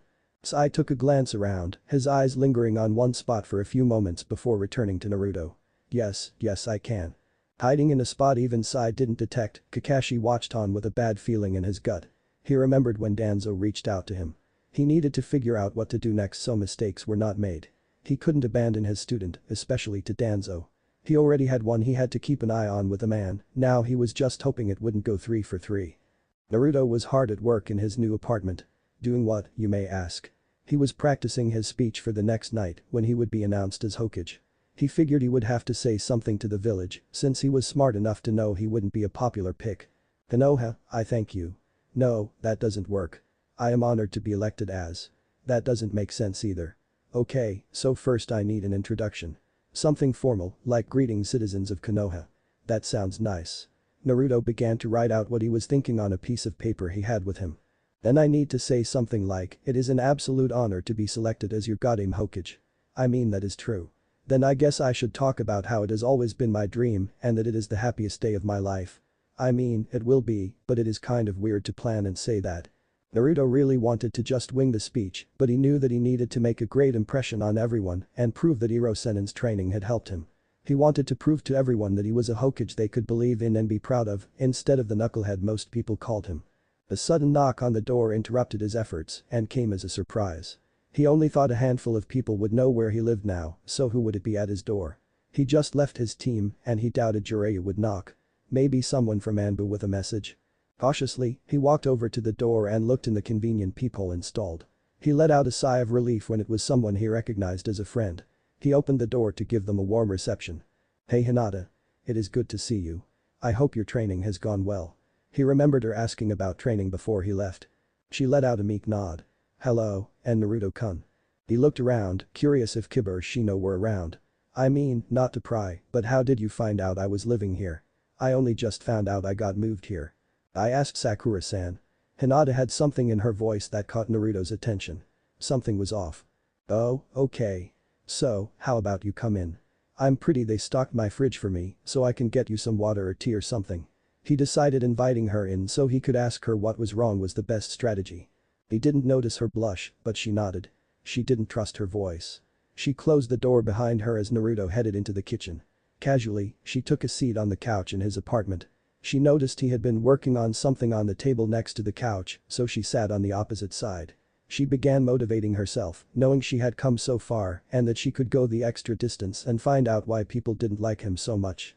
Other thoughts whirled into her efforts, leaving her distracted and not noticing that Naruto was standing next to her, holding a can of orange juice towards her. His voice interrupted her internal debate. "So, I don't know what you like so I thought you might like this." He was holding the can out, with a second can in his other hand. Hinata looked up at the can and murmured thank you as she took it from him. Naruto wasn't really sure what to say, she was acting a bit weird even compared to how she normally was. Instead of being shy, she seemed a bit more submissive, if that was the right word. He wasn't sure, but he was pretty sure that just meant listening to whatever someone said. He was pretty sure it had a perverted meaning too, but he was losing focus. Something was off with Hinata and he wanted to find out what. "Hinata, what do I owe the honor?" he asked, grinning at her. He figured that would get her talking. She looked at him before looking back to the can. First off, thank you. Tsunade-sama helped save Kurenai-sensei, and it is because of you she came back. Naruto chuckled it off. "Oh, that is no big deal. I mean, I guess it is since she needed her help, but I had to bring her back anyway. But let me tell you, it wasn't easy. Did you know I had to fight her so she would come without fussing?" Her eyes went wide in worry and shot up to meet Naruto's. "She's a Sannin. Even the best ninja would have trouble fighting her." "Believe it, I did. But lucky all I had to do was land a good hit on her and I did it too. I won this to boot." He showed off the necklace between his undershirt and orange jacket. Hinata's eyes went wide. That is the Shadai's necklace. She knew of the value of it and its status as a Senju heirloom. And Naruto had won it from her. "I know, pretty cool right? Something owned by the first Hokage and it's mine. I think she underestimated me and that was her biggest mistake. I'm Naruto Uzumaki, future Hokage. Do you think I can't fight some old lady who used to pretend to be young?" "No." Hinata quietly admitted. "I believe in your strength, Naruto-kun." Naruto smiled at the gesture. "Thanks Hinata. So is helping your sensei why you came over?" Hinata took a few sips from her drink before answering. "No." She confessed, leading to a raised eyebrow. "I wanted to know why they were after you. Those missing nin." Naruto stiffened a bit out of reflex to the sensitivity to his secret, but Hinata continued. "I asked around and I think I know some of it. It has to do with why people didn't like you for no reason, doesn't it?" she asked earnestly. Naruto nodded slowly. "It does." Hinata paused for a few seconds before asking the big question. "What does it have to do with the Kyuubi attack on your birthday?" Naruto swallowed. She had come this far on her own. And she wasn't the first person who had found out. Shikamaru and Sasuke knew already. But this was different. With them, it was more facts they needed to know. But with Hinata, it was a confession. Revealing a dark truth. But she was a friend and she was going to know soon enough. And she obviously cared about him, worrying about him. What we were taught was a lie. The Kyuubi is just a bunch of chakra. It can't be killed, it has to be contained. "You mean like Gaara?" Hinata seemed to know some of the truth that had leaked out. Gaara had the Ichibi locked inside him. "Yeah, like Gaara." Naruto confirmed. Sympathy quickly filled Hinata's face as understanding overcame her. "Oh, Naruto-kun. That isn't fair." She told him empathy for her friend's plight. "It killed a lot of people and scared a lot more. Of course they wouldn't like some kid who hid it inside of him. The fourth Hokage died sealing it inside of me, but that only made them not like me more. It is okay though. I have friends, teammates and senseis that mean a lot to me. And if people in Konoha don't like me because of it, it doesn't matter. I'm still going to be Hokage and still protect them all. Because that's your ninja way." Hinata finished for him, a bit of awe in her voice. Naruto smiled and nodded. Yeah, it is. He knew she would understand, they had the same mind. She took another sip. Thank you for telling me. She managed to tell him. It is an honor that you would tell me your secret. You are one of my close friends, Hinata. Naruto told the girl. You are super nice and care about me, it is no big deal. Naruto gave her a quick grin. Though you could tell me one of your secrets so we are even. He joked about it casually. Hinata was reeling from being called a close friend and the offer to tell him a secret was tempting. But she only had one secret she wanted to tell him. That she cared for him more than just friends, that she liked him. But she couldn't. She could never tell him that. Since her father. Naruto was suddenly confused as Hinata was beginning to cry. He hadn't said anything that would make her do that, did he? He placed a comforting hand on her shoulder. Hinata, are you okay? You can tell me what's wrong. Hinata had been keeping it a secret, but this innocent prying by her crush opened up the truth.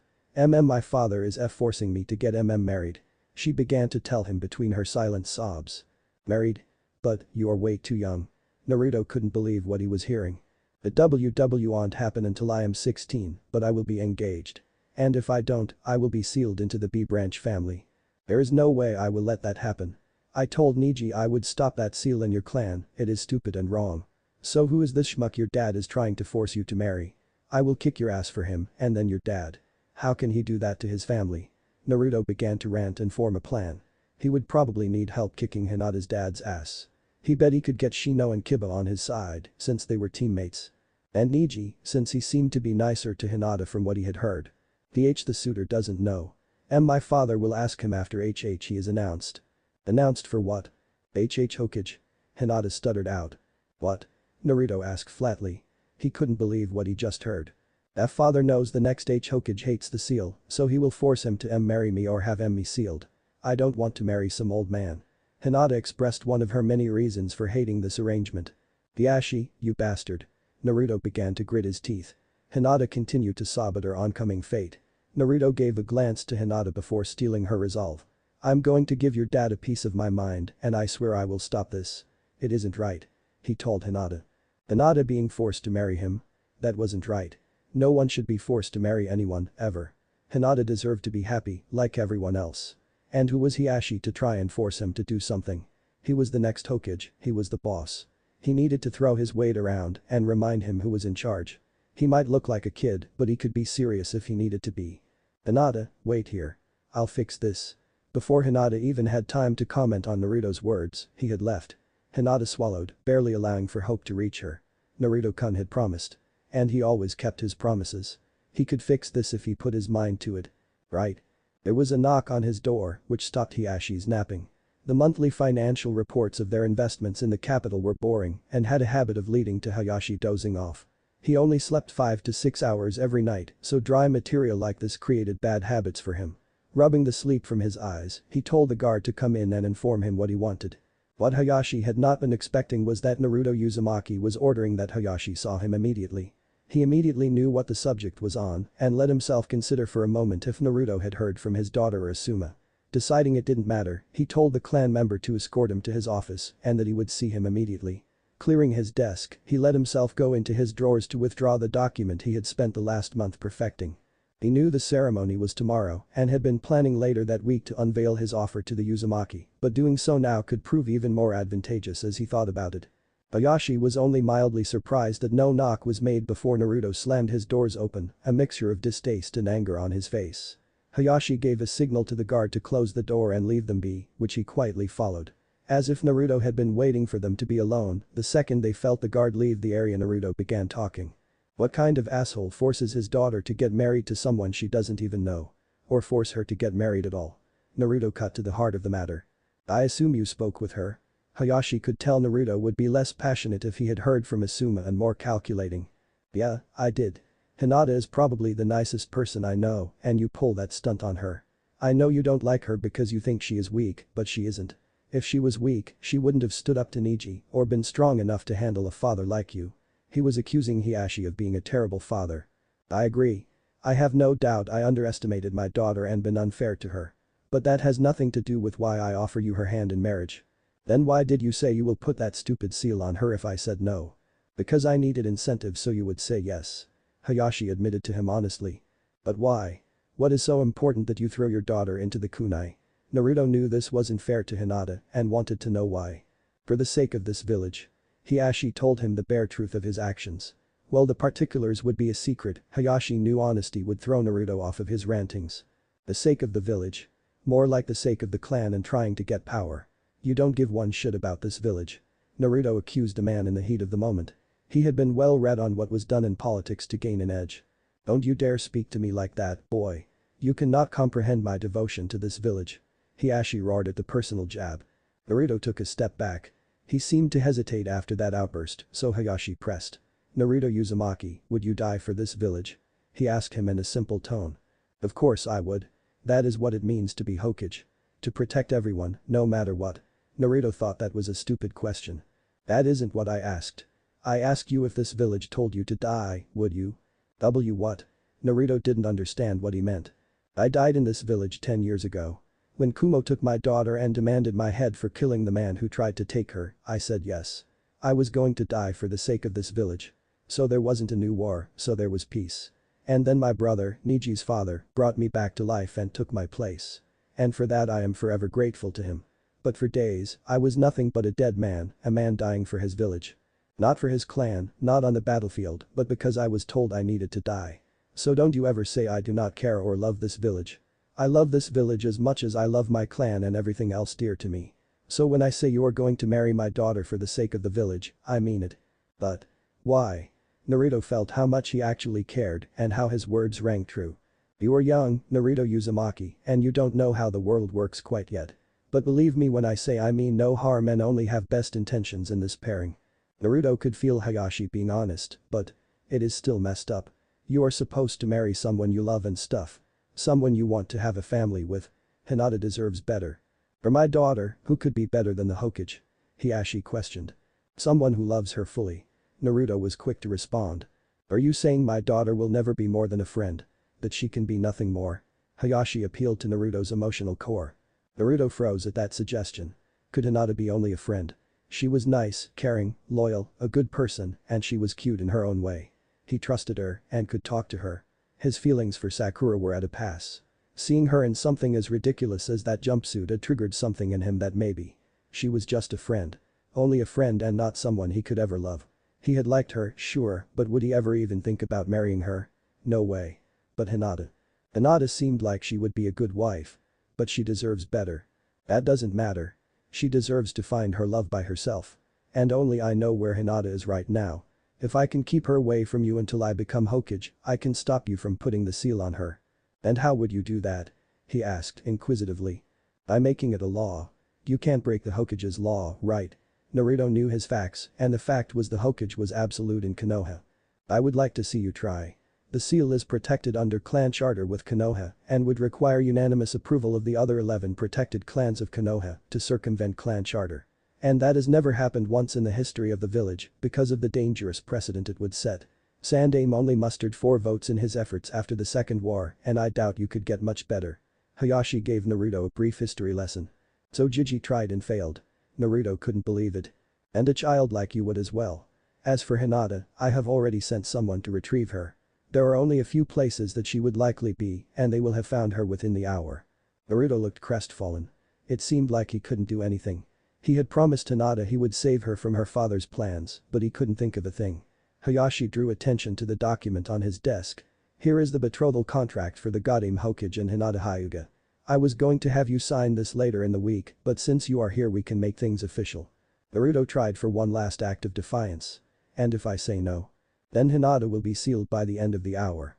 Hiashi informed him plainly. Naruto balled his hand into a tight fist by his side. I told her I would stop this. That it wasn't fair. Hayashi sighed, setting a pen on the contract. It is an admirable thought, but you are still learning how the world works. It wasn't fair what Kumo demanded of my clan, but they got what they wanted. It wasn't fair that I could not prove my worth as Hokage, but my opposition got what they wanted. Now it isn't fair to you or to my daughter, but I will get what I want on this. I promise you this is a union you will be grateful for entering, and my daughter will be a wonderful partner by your side. Though I did not see her as a shinobi, even I could tell my daughter was a good person. So please sign, Hokage-sama. Hayashi gestured to the document. Naruto looked at it with a forlorn look and grabbed it with a pen. He began reading the document since he was taught to read important documents before putting his name on them. That was how bad things happened. He seemed to linger on one portion of the document before setting it back on the table. He picked up the pen and looked at Hiashi. "I will remember this, Hiashi." He put on an authoritative tone, the best he could muster. He wanted to show that he was taking a great offense to this. Hiashi knew that he was playing the long game on this deal, so he hoped Naruto did remember it. He would remember making the smartest decision of his life, Hiashi thought to himself as Naruto signed on the line, angrily gripping the pen. Hiashi let himself smile only a bit. "I understand. Son. Are you ready for this?" Kakashi eyed his nervous student who was fidgeting with his hat. He would keep straightening it and re-straightening it, not liking how it was centered on his head. Naruto looked up at his sensei, the nervousness on his face still there. "Of course, sensei. I was born to do this."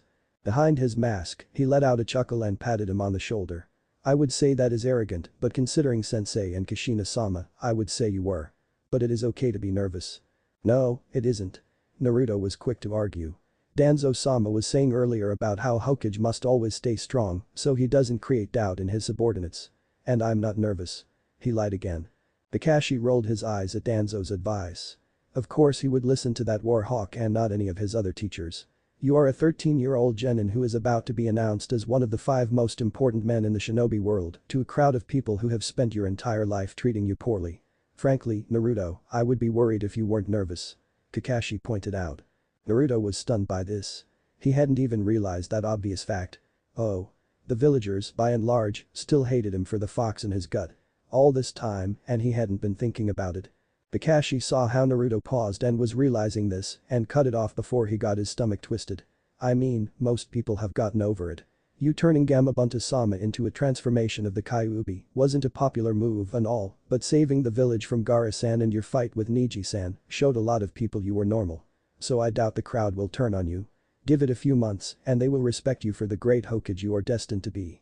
Naruto stopped his thought process to turn his attention to Kakashi before giving him a small genuine smile. "You think so, Kakashi-sensei?" He replied with his classic eye smile. "Of course. Now just relax, your cue is almost here."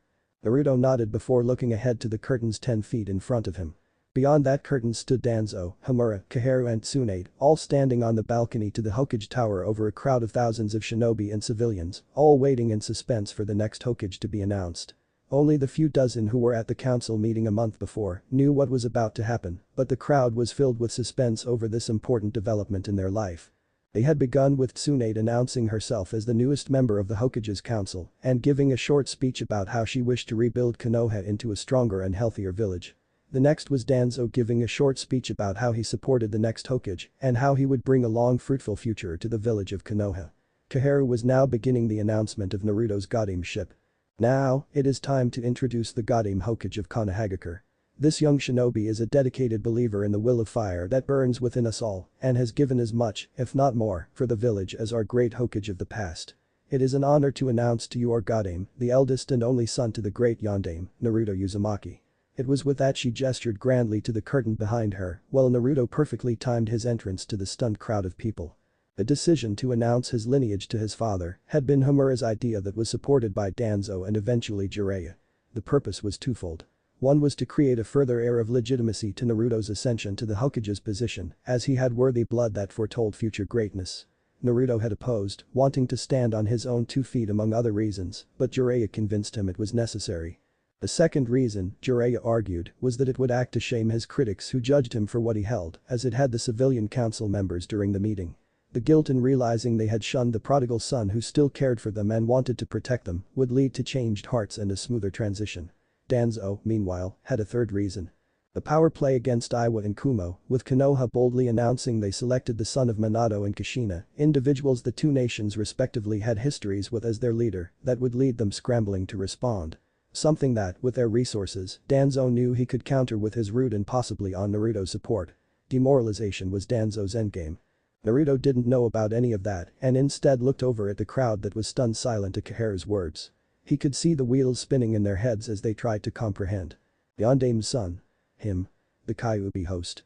It meant that he had used his own son, no wonder the Sandaime wanted him to be seen as a hero. What had they done? The dead last was what? He was a genin, barely 13, and now he was Hokage. He had the backing of the elders, how good could he really be? Sure, he stopped another like himself, but he was his age. The Hyuga boy is a prodigy, but still nothing major compared to the top tier of the village. This didn't make any sense.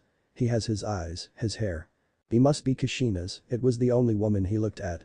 Uzumaki, how did we miss it? So obvious, a weak bluff from the Sandaime that everyone bought. Is he ready? Can he really lead us? Who is Naruto Uzumaki? He could only imagine the confusion running through the head of the crowd below, but he could not hesitate. It was time for the first words of him as Hokage. He couldn't mess this up. I know many of you are surprised to see me here, wearing this. He gestured to his fitted red robe and hat that matched what the Sandaime had always worn. I was surprised too when the council called me up to their room and told me that I was going to be the next Hokage. I couldn't believe it. I mean, who could? Even though I knew I was just a kid, I knew I wasn't as strong as Jiraiya-sama or Kakashi-sama. I'm not even sure if I am stronger than my rivals some of the time. But they believed in me. And they believed in me that always believed in myself. I always said I was going to be Hokage, and I always meant it. I didn't know who I was or what it meant for my chances. I always knew I would have to give it my all to get my shot, and it has come way too soon. Naruto seemed to falter a moment and emotion leaked onto his voice. Sandaime-sama. Jiji was like that to me. A grandfather that cared for me and one that deserved to leave on his own terms, not by protecting the village from a threat like Orochimaru. And I didn't think I had a shot this time around, but they knew I could handle it. That I would protect this village, even if it costs me everything, because I love it. I love Konoha and everyone in it no matter what has happened in the past. So I don't expect to be as great as my father, or Jiji, or the Shadai or Senju right now. But I promise one day I will be.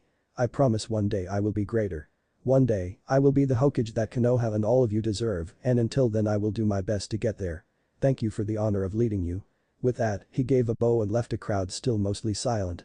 Mostly silent, but the noise was clapping and cheers from a few voices he could recognize like Konohamaru and Ino, oddly enough, and even more from voices he could recognize. He was smiling as he went beyond the curtain.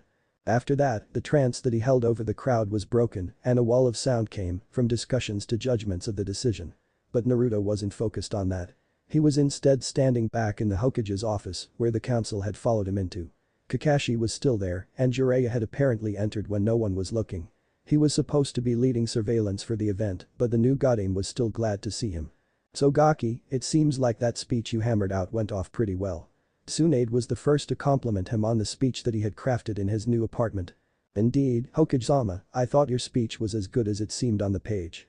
Your delivery was excellent and commanded the crowd well. Hamura gave him compliments. See, no reason to be nervous. You have this. Kakashi was by far the most casual. He nodded, happy to be getting praise. Thank you. It was really hard to write, but I'm glad you guys thought it was good. Who knows, pervy sage, maybe I'm a better writer than you. Jiraiya let out a chuckle and saw Kakashi behind his mask claiming blasphemy. Yeah, Lord Brat, you wrote something that didn't suck. That is half the battle. Let's see you do it again. And the next time. And the time after that. Danzo came to the defense of his pick. There is no need to discourage our Hokage. His speech was a fine beginning and demonstrates a capability to keep the pose needed to be a strong leader. I am confident in his ability to deliver this on a consistent basis. Yeah, you are just jealous. I can give you lessons on how to write real stuff and not your pervy books. Naruto said in a way he was half-kidded. He got an eye roll in response. That is funny, kid. You should try reading it first before you say it is so bad. Or are you too innocent to give it a try? Naruto shook his head. No way, I'm not a pervert. Says the kid who invented the Warik Jutsu. Iruka talks. Kakashi pointed out casually. Jiraiya began to drool a bit at the memory while the council had their eyebrows raised. Naruto saw the expression and was quick to wave it off. They only had to understand to see the genius of it. Hey, I made it to deal with perverts. I mean, it knocked out Jiji once, it can't be that bad. He defended himself. Indeed. Unpredictability is a strong card to hold in any shinobi's arsenal. Though what does that technique actually cons? Danzo was interrupted in his question by the door to the Hokage office, suddenly slamming open. At the doorway stood an older woman, early 50s with graying brown hair wearing casual civilian garb. However, she was holding a kunai in each hand and had a crazed look in her eye that was off-putting. The two Sannin recognized her quickly as a Kunoichi they had worked with during the Second Shinobi War. The killing intent radiating off of her made her hostilities clear. She glared at the new Godame in particular and began to speak. How dare you claim that monster as Minato-sama's spawn? He is a demon who should have been terminated at birth, so we would be rid of the fox once and for all. She started her speech, Naruto making a quick hand gesture to the Anbu station nearby to stand down. It was one of the things he had learned earlier in the day from Himura about handling Anbu operatives. Danzo was the only one to really notice, since he was surprised this woman hadn't been neutralized already. And now here you are, mocking us by wearing that garb. You have tricked our leaders, but you will not trick me. Not after all you took from me. Kato would have been 29, you know. 29, but he died fighting you. And my sweet Takashi. He was never the same after you came along. You broke him down, you killed him. I don't care what the doctors say about his liver, you murdered him. She continued ranting, getting personal in her claims. Naruto stepped forward at this point, deciding to handle the situation. Ma'am, put the kunai down. He spoke to her respectfully, wanting to resolve this peacefully. It was the diplomatic thing to do, after all. I get you are mad at the fox, but I'm not it. Liar. She spit. Your whiskers, the chakra you can use, your trickster ways, you are the fox incarnate. Maybe one time you were Minato-sama's son, but no more. You are the Kyuubi, the demon, and I must stop you. I will not allow this village to be run by a demon. At this point she charged Naruto, who went into action. She went to stab Naruto with her right kunai, but Naruto swayed out of the way, grabbing the wrist with his left hand and bending it a bit, causing her to drop the kunai with ease. She was obviously out of practice. Her left kunai came at him with a wild swing, but almost magically Naruto had a kunai in his right hand to block the swing. Letting go of her right hand, he grabbed her left wrist while the two kunai met. Then with ease, Naruto overpowered her kunai and let it fall on the floor. With a flash of speed he grabbed the two kunai off the ground and took a step back from the disarmed woman. Lady, give it up. I'm not Kyuubi and attacking me won't do you any good. He tried to reason with her again, but it wasn't working. Her hands went to her side, where she pulled out another kunai from a holster hidden around her waist. Then, in a move Naruto understood, she stabbed the back of her left hand. Blood began to ooze out of the new wound and she began to breathe more heavily. I swear on the souls of my son and husband, Kato Ito and Takashi Ito, that I will not rest until I eliminate the demon who threatens Konoha once again. She pulled the kunai out of the wound, letting a second run of blood drip onto the tower floor. And then she charged the Hokage. Naruto had enough of this and knew he had to end it before something went wrong. The second she came within range of Naruto, he sidestepped the charging Avenger and delivered a brutal neck chop as she passed. As expected, she crumpled to the ground instantly. She would be up in a few moments from it, but on an unspoken cue the Anbu operative watching appeared next to her, a slim wolf-masked operative, and grabbed the woman around her waist. With a nod to the Hokage, who nodded back in an unspoken understanding, Wolf Shun shined away with the woman to a T&I room to see if it was just a simple case of vengeance. At least, that is what Naruto assumed was going to happen. His lessons were more than just fighting and after all. Slowly he turned back to the adults he had been speaking to moments earlier, who had let him handle the woman without much of a peep. Though oddly Tsunade turned away from the group and was standing near the curtains, gripping them. As if she wanted to look out at the crowd but wasn't. I give it a 7. If you had talked her out of it you could have gotten a 10 and letting her cut herself knocked you another point. And if she had a tag, things could have gotten ugly. So a 7. Jiraiya gave his honest but light-hearted take on what just happened. You handled that well, Hokage-sama. Kaharu complimented him. You tried to reason with her but ended the situation decisively. I saw what you did. Why did you allow that to escalate beyond her frenzied introduction? Danzo asked him. Naruto looked back to her blood on the ground before answering. I'm supposed to protect the village. How can I do that if I can't protect myself from an old lady who can't get over her loss? And I thought, maybe. She might be willing to listen. I've never seen her before so I thought maybe if I talked to her, she would realize how ridiculous it was. That I would be the Kyuubi. He looked back at the blood. Also, who is gonna clean that up? Do I need to get a mop and bucket or? Kakashi let out a laugh. There is a cleaning staff that will handle it. Who do you think fixed up the place when you pulled your cute little pranks back in the day? After a quick introduction to the staff, how about we go and see some of your friends?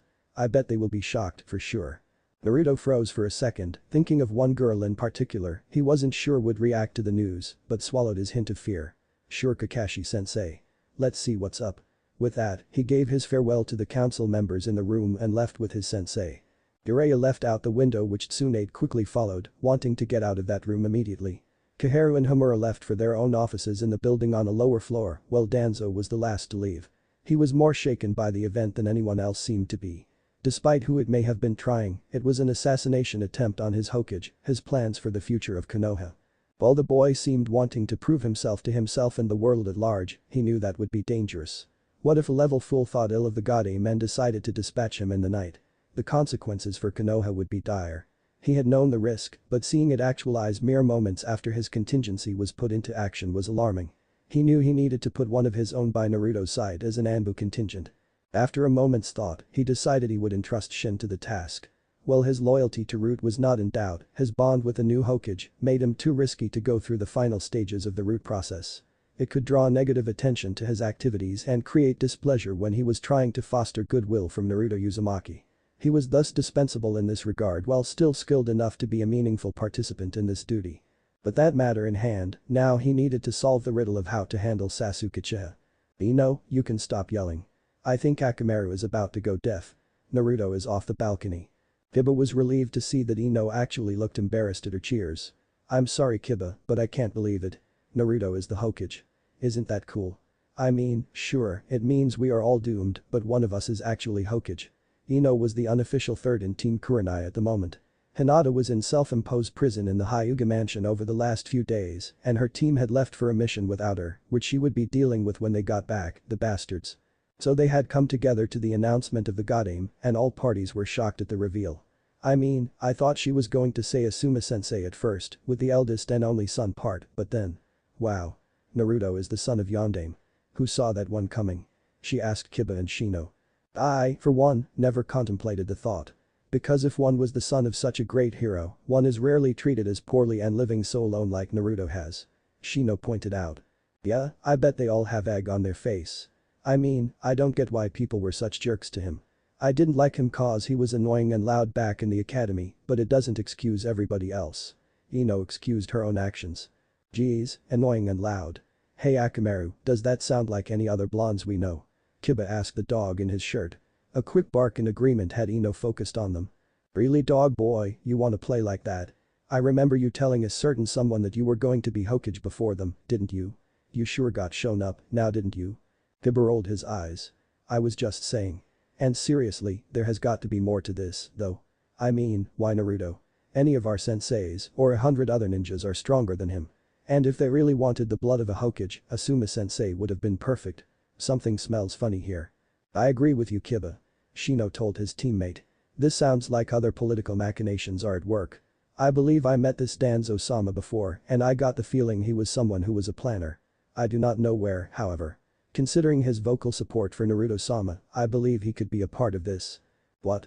Mom always said Danzo-sama was a wannabe war hero who lost his chance to the Sandaime years ago. I doubt he really matters much. Kiba gave his opinion to the council members. I don't really care about any of that, I just wonder what Hinata thinks. She has a crush on him, or was that my imagination? She asked Hinata's teammates. Kiba grunted. No, she does. I bet she is thrilled for him. She said she believed in him and some other stuff, so she is probably loving this. I don't get why she isn't here though. She can't stay locked in her room forever. I wonder what her damn dad did this time. Shino looked at the two around him, feeling he had properly linked who Hinata was marrying as soon as Naruto had been announced. Asuma-sensei's hesitation to announce or deny that Naruto as the special individual Hiashi was marrying Hinata too, combined with this, made him certain. He knew Naruto had arrived a few days before. What if Naruto already had a conversation with Hiashi over the betrothal? Did he agree, or did he decline the offer? The possibility moved him to act. Excuse me Kiba, Ino, I must leave. I just remembered my mother wanted to speak to me about a possible change in my hive dynamic she could suggest. I apologize for my rude exit. Have a good day. He gave a small bow to them. They were quick to wave him off as they returned to talking about what Naruto's promotion meant for Konoha. Meanwhile, Shino left to find Asuma. He knew they needed to talk about what may or may not have happened in regards to Hinata. Their discussions on what to do may have been in vain, but if he could help his teammate, he would try. Elsewhere, the new Team 7 was listening to the stunned reaction of its own Sakura Haruno, wearing her normal clothes in public. Naruto? How the heck does Naruto become the Hokage? I mean, I know he is strong, but it's Naruto. He is an idiot, he wasn't the worst in our class for nothing. Sakura was ranting at the moment, not believing the situation. Sakura-san, academic standing does not equal a successful career. Jiraiya-sama was also a dead last in his year, Gai-sensei finished third from last of his year, and the head of the Akamichi clan finished 26th of 32 in his graduating year. They are among the strongest in the village despite their mediocre beginnings. Sai recited knowledge he had gained from who knows where. So? None of them are Hokage. None of them are our age. What was everyone thinking? How the heck did Kakashi-sensei let this happen? He had to know, he is on the council. Sakura began to wonder what exactly had happened. Sasuke rolled his eyes. Apparently, it was a two-horse race between Naruto and the Hyuga clan head. I don't know what happened, but Naruto barely won the nomination. He informed his teammate. Sakura heard what he said and only processed one thing from that. You knew. Sasuke didn't like the look in her eye, which was a mixture of shock and accusatory. Well, yeah. Remember when Sensei's clone asked us to go to the Hokage Tower before Naruto's mission? It was about that. Sakura remembered that day quite well, she had actually enjoyed spending time with her sensei's clone before he dispelled. He even put the ramen on his tab at the bar. So while she was eating ramen, her teammate was becoming Hokage. Why did you go then? She asked him when she broke out of her quick trance. That part wasn't making sense to her. I mean, you aren't on the council. It is for jounins and clan heads and stuff. The Uchiha will always hold a seat on the council. Sasuke remarked casually, almost offended by how she didn't remember his clan's significance. Oh. Sakura had another thought after being shown up. Then did you vote for him or not? I mean, I know he is your teammate and all, but there is no way he is the right choice to be Hokage. Sakura didn't mean to be mean about it was just logical to her. I think you are underestimating Hokage-sama. Sai interrupted. Lord Danzo would not have pushed for his nomination and election as Hokage if he believed it would put Konoha at risk. In spite of his obvious flaws, I believe that Hokage-sama will fulfill his role excellently. Sakura couldn't help but think it was weird to hear Naruto call that. I mean, he always said he wanted to be Hokage, but calling him Hokage just seemed weird. And on that thought. He knew Sai-san too. You were calling him Hokage-sama the other day before Kakashi-sensei talked to you about it. I thought it was weird, but it was from you so I ignored it. Was I the only one who didn't know? Most of Konoha did not know. But from Team 7, I believe you were indeed the last to know. Sai pointed out the truth. Sakura shook her head. Nothing makes sense. Does Naruto have any other secrets I need to know about? I mean, did we already forget his dad was the fourth Hokage? How did everyone keep it a secret? Shouldn't he be some big shot pampered kid, not some ramen obsessed slum living one? Sakura did have a good point, but Sasuke knew how to answer it. Any secrets Naruto has are for him to reveal. And from what Kakashi-sensei told us, Iwa is still livid at Yondaime for his actions during the war. I bet if they heard he had a defenseless son years ago, it would have ended badly for him. Sakura knew he had a point. I guess, but still. Whatever, let's go see if he is already making ramen the official food of Konoha. She gestured to the duo towards the tower where they had last seen him. The two boys followed her, different thoughts in mind. Sai was trying to process why Danzo would actually select Naruto as his Hokage representative. Kaiten did make some good points. And Quacky still wanted to meet with Danzo-sama soon. And Sasuke was itching to get a rematch with Naruto as soon as they could. He refused to count that last fight as a real one, as good as Naruto had become, he had to prove he could be just as good as anyone his age. If he wasn't the best, then how would he ever defeat him to avenge his family? Iruka Yamino couldn't help but be shocked. He was trying to wrangle his disciple of his favorite student, Konohamaru, when the announcement for the Godame began. The announcement of whom it had been had made that job much easier for him, thankfully enough. But more importantly. Minato-sama's son. Never in a million years would I have thought. Iruka had a smile climbing onto his face. Good for you Naruto-kun. Konohamaru was also grinning. The boss did it. My boss really became Hokage before me. I knew he was the strongest. Even I know that isn't true. The student and teacher jumped at the unexpected voice. The people around them began to murmur as recognition came to them both. Hokage-sama, what an honor to see you. Iruka immediately treated their new leader with the respect he had been taught to give him. Boss, you did it. What's it like? Konohamaru treated their new leader exactly how he would have normally, since he was still learning to give him respect. Konohamaru-chan, this is your Hokage. Treat him with respect. Naruto cut off his former sensei. Come on, it is just me, Iruka-sensei. You don't have to do all that. Naruto couldn't help but feel a bit weird with Iruka saying all of that. See, boss knows best. He is the Hokage for a reason. Konohamaru defended him. He chuckled. Yeah, sure. Only because I was the only person who wanted to be it. He joked, but knowing that was somewhat truthful. Coming from the kid who always bragged about how he was gonna be Hokage, Naruto-sama, I would believe it. Iruka teased back to his student, deciding to be a bit less formal. Well, he wasn't the only one, but the only one people liked. Kakashi, who had been quietly standing by, got in on the fun. Of course, he is the greatest. Hey, does this mean I get to be your successor? Konohamaru asked, wide-eyed and hopeful. Come on, I haven't even been Hokage for a day and you're asking me if you can replace me. Become as great as me someday and maybe you can get in line. Naruto cracked back. Knowing you, he is probably halfway there. A female voice taunted him and he looked up to see a group of his friends making his way towards him. The voice had been Ino, who was flanked by Kiba, and Team 9 brought up the rear Sans guy. Har, Ino-san. Don't forget who the boss is. Naruto responded. So, how much was my dad drinking when he voted for you? I know he did, cause Shikamaru's dad probably would vote for you, and that means he would vote for you. Ino knew her father and his friends well.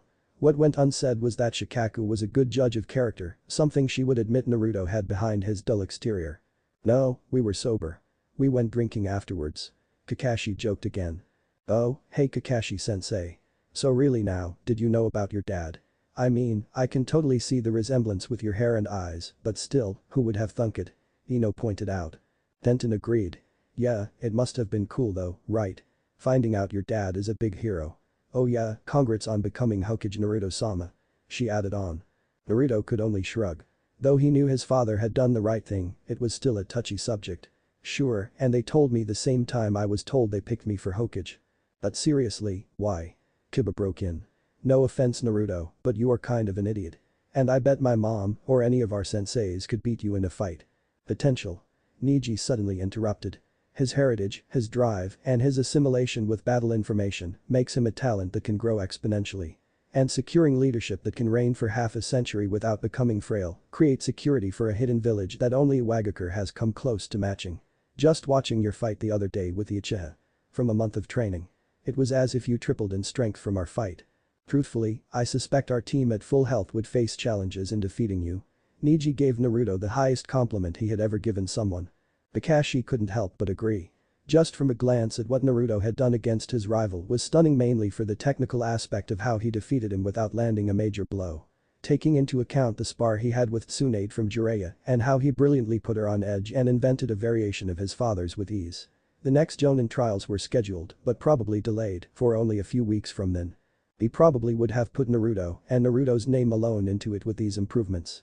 Lee couldn't help but be fired up at that thought. Yosh. That sounds like an excellent challenge for the future. He said with a grin.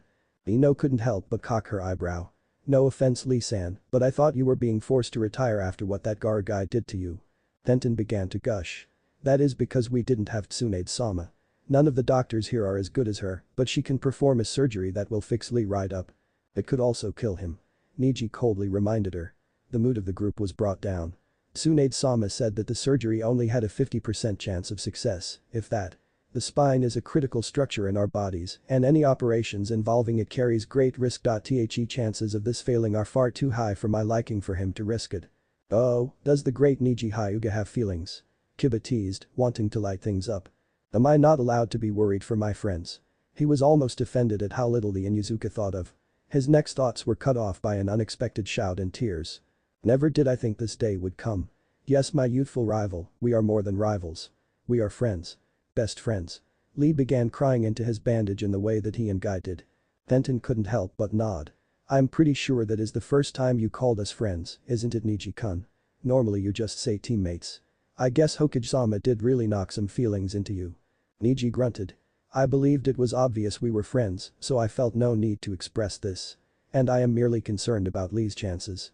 It is a difficult choice for him to make. That is why he has not made his decision yet. Lee's youthfulness mask slipped off and his real emotion of worry and concern were far more evident.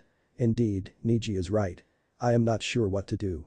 Naruto-sama, do you have any thoughts? Naruto was concerned for Lee after hearing this. A surgery with a 50-50 chance of success where he might be able to become a shinobi again. He would hate to face that decision. But still, he knew what he would do. And considering what he knew about bushy brows, the decision was obvious for him as well. We're shinobi, right Lee? I mean, every mission we risk dying. I don't like thinking about it, but I know it could have happened a few times to me already. Flashes of Haku, Orochimaru and Shikaku went through Naruto's mind. But that never stopped us before. Because we are supposed to become great shinobi who follow our code. And I don't think that a great shinobi like you Lee would let anything get in your way, even if it could hurt you or worse. In fact I know it. So I think you should go for it. And Iro Sennin said that she is the best doctor and surgeon in the world. I bet that 50-50 crap really means 99%, you know. Naruto dismissed the odds easily. Lee was going to be a great shinobi who couldn't use ninjutsu someday, he knew it. Lee looked at Naruto before slowly smiling. You're right, Naruto-sama. I am a shinobi and we risk our lives every mission. How is this any different? Yosh. I will take the surgery and grow stronger. And once I am healed, we will have that spar against you. And I will prove that I am a splendid shinobi indeed. Lee puffed his chest. Benton cracked a smile and Neji let out a long sigh. He knew his teammate was going to get the surgery, but he was still worried. Curse that damn Gaara, he thought to himself as he watched Agadim continue his conversations. And that lazy ass took Choji on a mission to who knows where. I mean, he didn't even ask me if I or Asuma-sensei wanted to go. And he did it so suddenly. It was like the mission popped out of thin air. How did he pull that off? Ino was ranting about her missing teammates at the moment to Iruka. Well, I wouldn't know. I have been spending time in the mission office helping to give out missions and I wasn't aware of any mission to Taki. Iruka admitted. Naruto had figured as much. It had implications nobody around him could know yet. He had to be sure it could be done and that Orochimaru was still running a Togakur. From what Jiraiya had told him about his former teammate, he might have abandoned the project after the failure in crushing Konoha. But they could figure that out after they had their alliances in place. He wondered how Shikamaru and Choji were doing in Taki. The actual mission part was going swimmingly. Apparently Orochimaru's men had pulled a stunt in Taki a few weeks prior that got one of the genin killed and another one that almost wiped out a whole team. Shibuki was definitely on board with the idea of teaming with Naruto and other allies to get rid of the menace Orochimaru. But in order to pull off a stunt like this, they needed funding. Which meant they had to discuss matters with the daimyo of the land of waterfalls. So Shikamaru found himself waiting around in the village far longer than expected. Choji didn't mind, as he enjoyed their cuisine. And Nara actually liked the atmosphere of the village.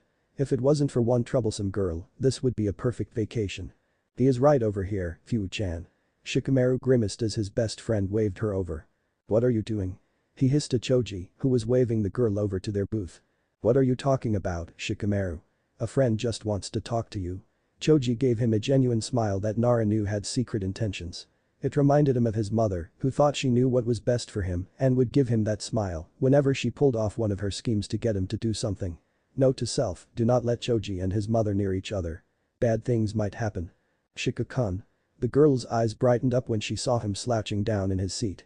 I thought I told you I wanted to eat dinner with you. She flashed a grin that made Shikamaru's head hurt.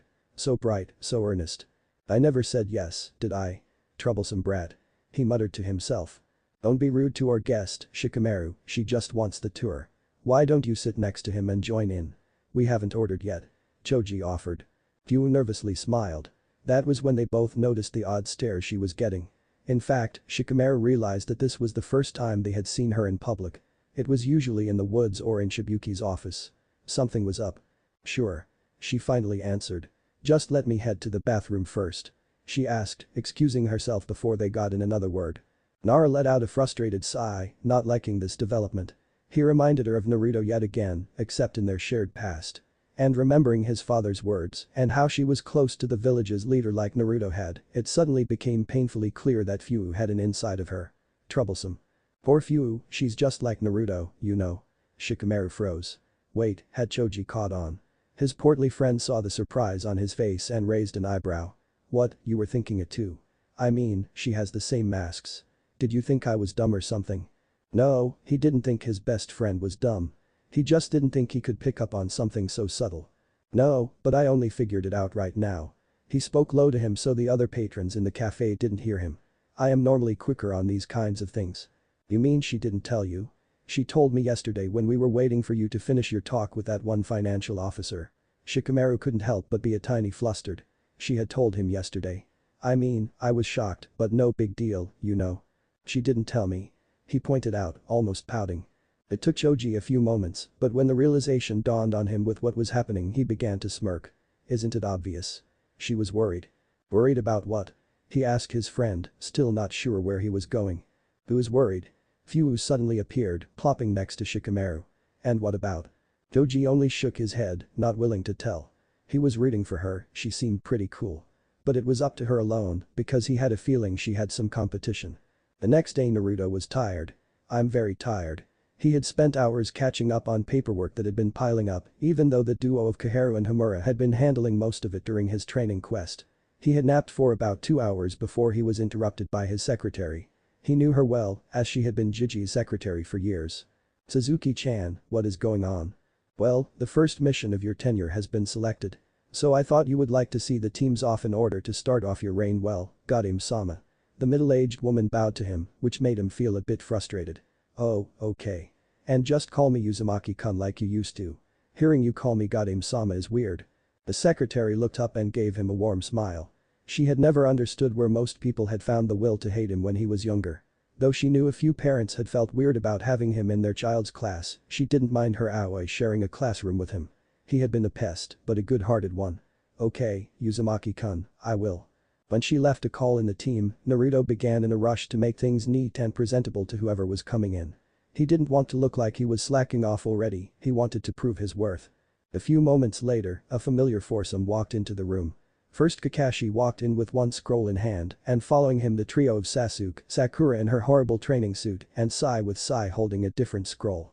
Hey guys, I didn't expect to see you here. Naruto's eyes lit up at the surprise. Of course, Godame Sama.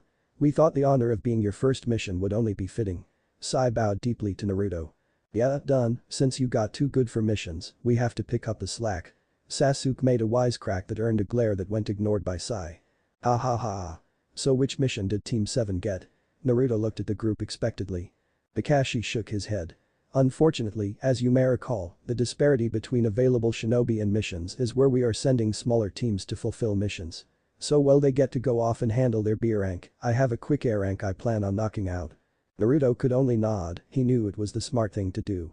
Well, I bet it will be a piece of cake. No way it will be harder than our mission to the land of waves, you know. Sakura nodded. Yeah, we just gotta protect some guy in a race in the land of tea. They think their opponents hired shinobi, but I know we can take them. She held her fist up in a show of power. Naruto could only agree, believing in them. He didn't know the details on this mission, it must have been sorted by the council. Well, good luck, and if you face any shinobi, kick their asses. He got a light chiding from Sakura and Sai about his language, but he ignored them and waved them goodbye. He looked at Kakashi, who was still standing there. So what are you waiting for? I know you got the mission in the bag, sensei. Naruto didn't like the examining eye he was being given. I heard from Anko-chan that Takato-san will live. Kakashi hit the head on the nail Naruto didn't know he knew about. Naruto only shrugged it off.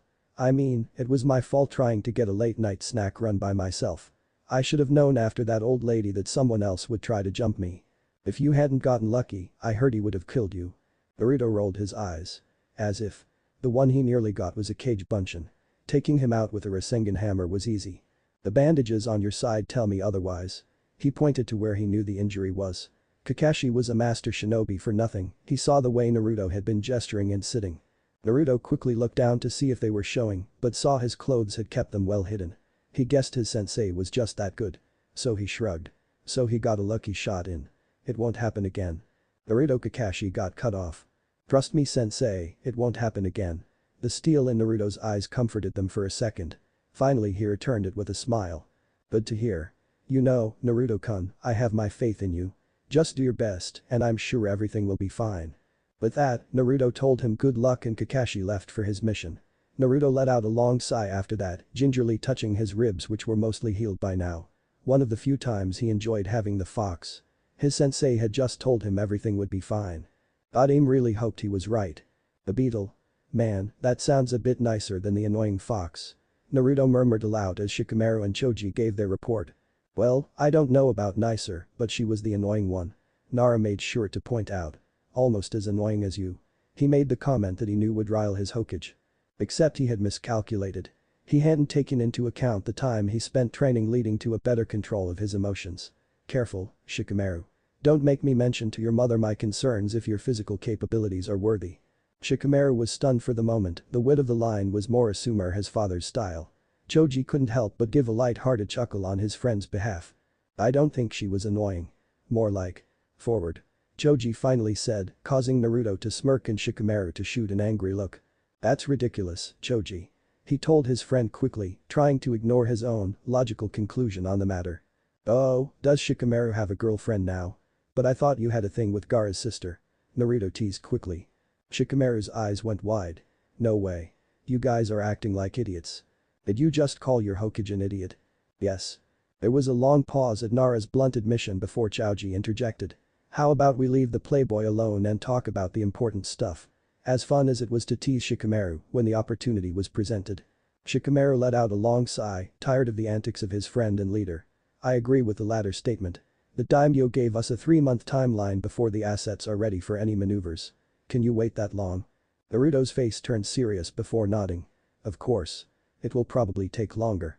The village, along with Suna, needs more time to recover before we launch this assault. In a quieter voice. If we do an assault. Shikamaru's eyebrow raised. If so. Naruto explained. The more I learn about Itagakure, the less I think a big fight makes sense. I don't know, I think it might have to be small and exact. Like a few teams that attack the big points of Odo and another few teams take out Orochimaru.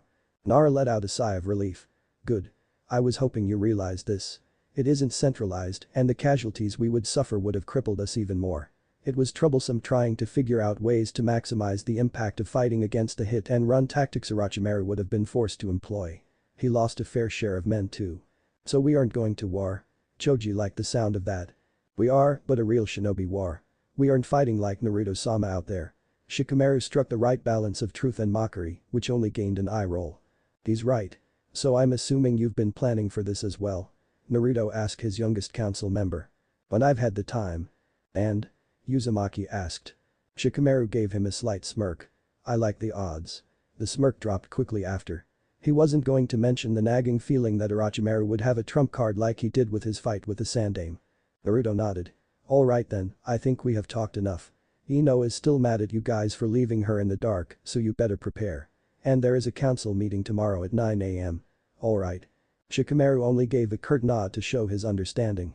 With a few more goodbyes, the Hokage was left alone in his office. Well, except for Shin.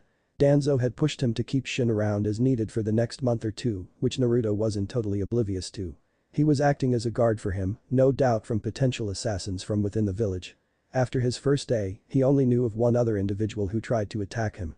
He suspected there had been a few more, given how Shin seemed to hover at times. Shin crept out of the shadows he had been lurking in. I wonder what Danzo-sama would think. Naruto looked towards the pile of mission requests he had yet to approve or reject.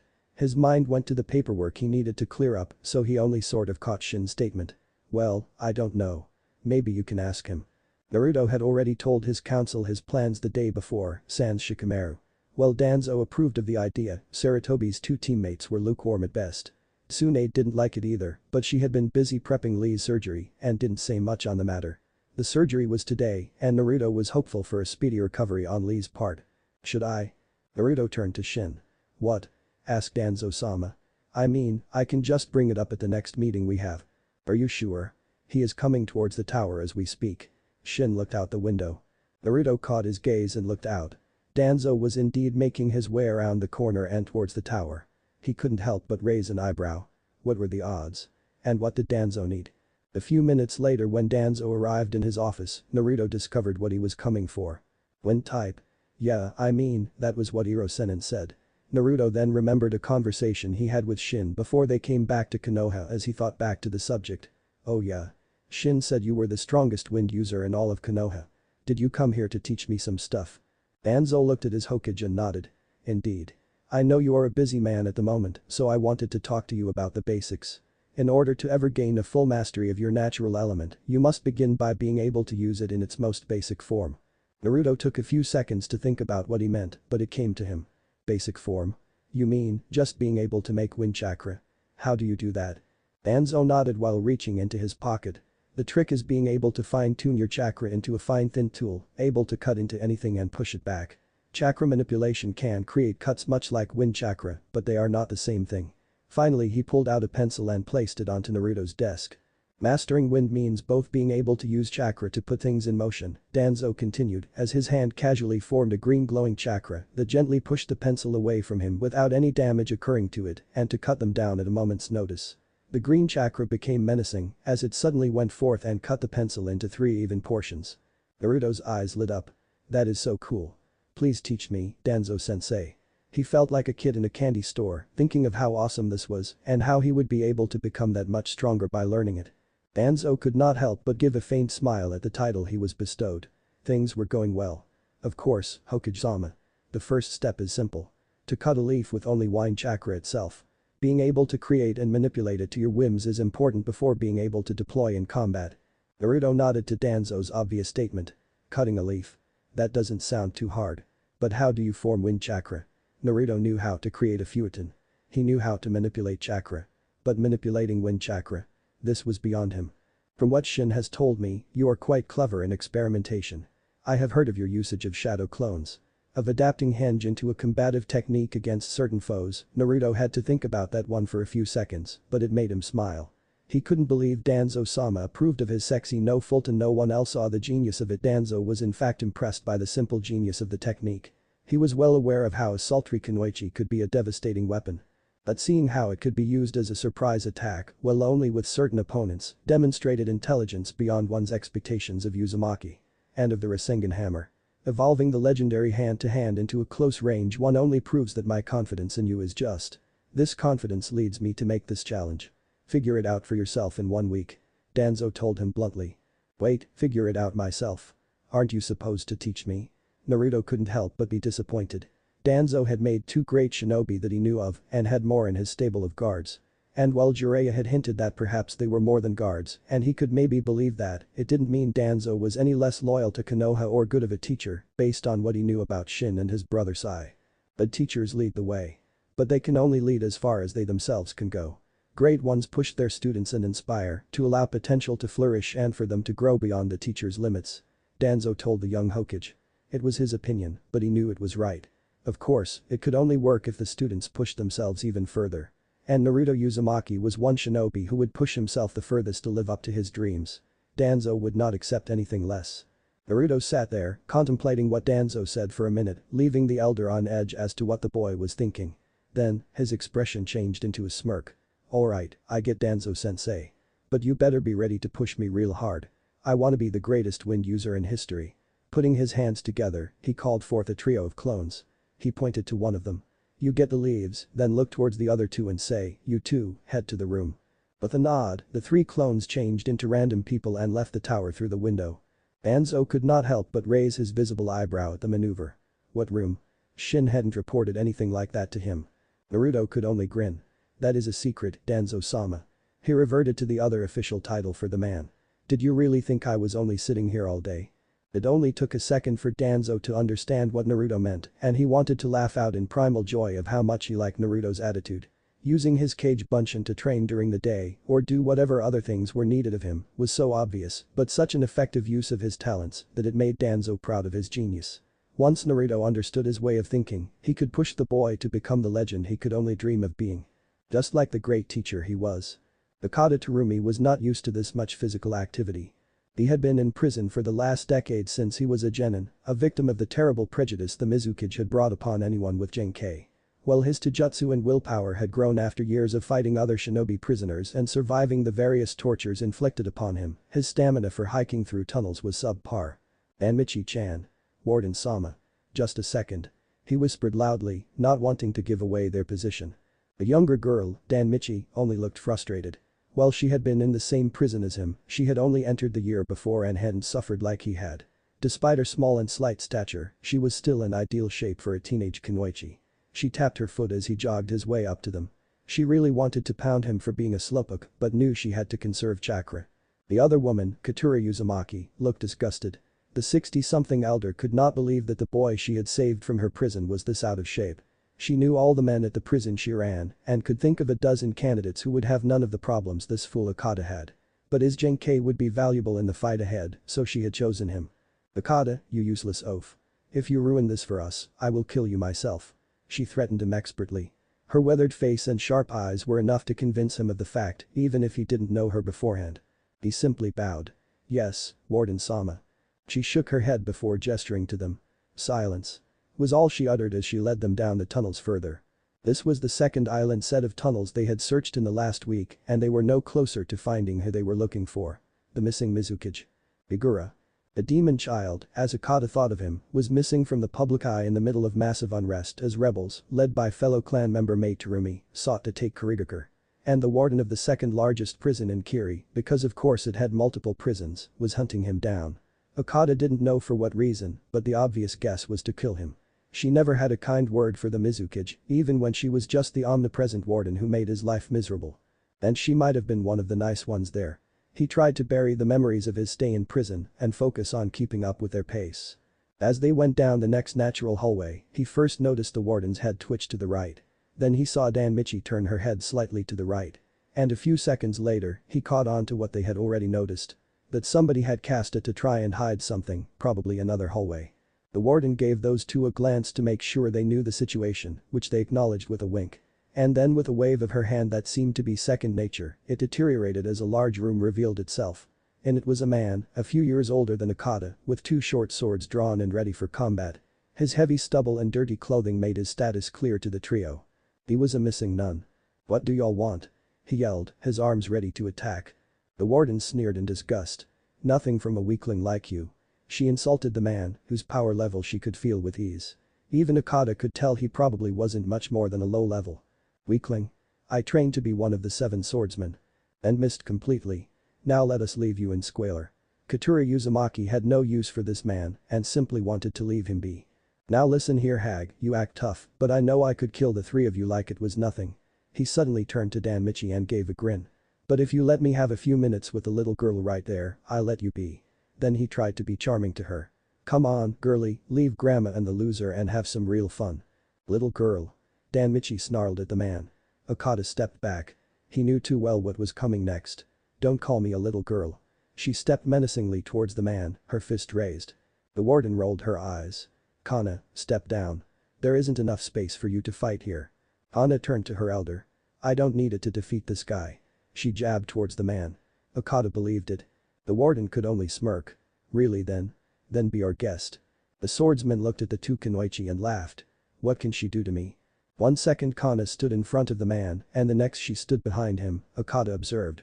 The man turned to face her, but by then she had put a kunai into his spine, letting him crumble to the floor immediately. Kana didn't bother to retrieve the weapon, seeing as it was now coated with the wounded swordsman's blood. He started cursing loudly at her as she walked over him, calling her names between his yells of pain.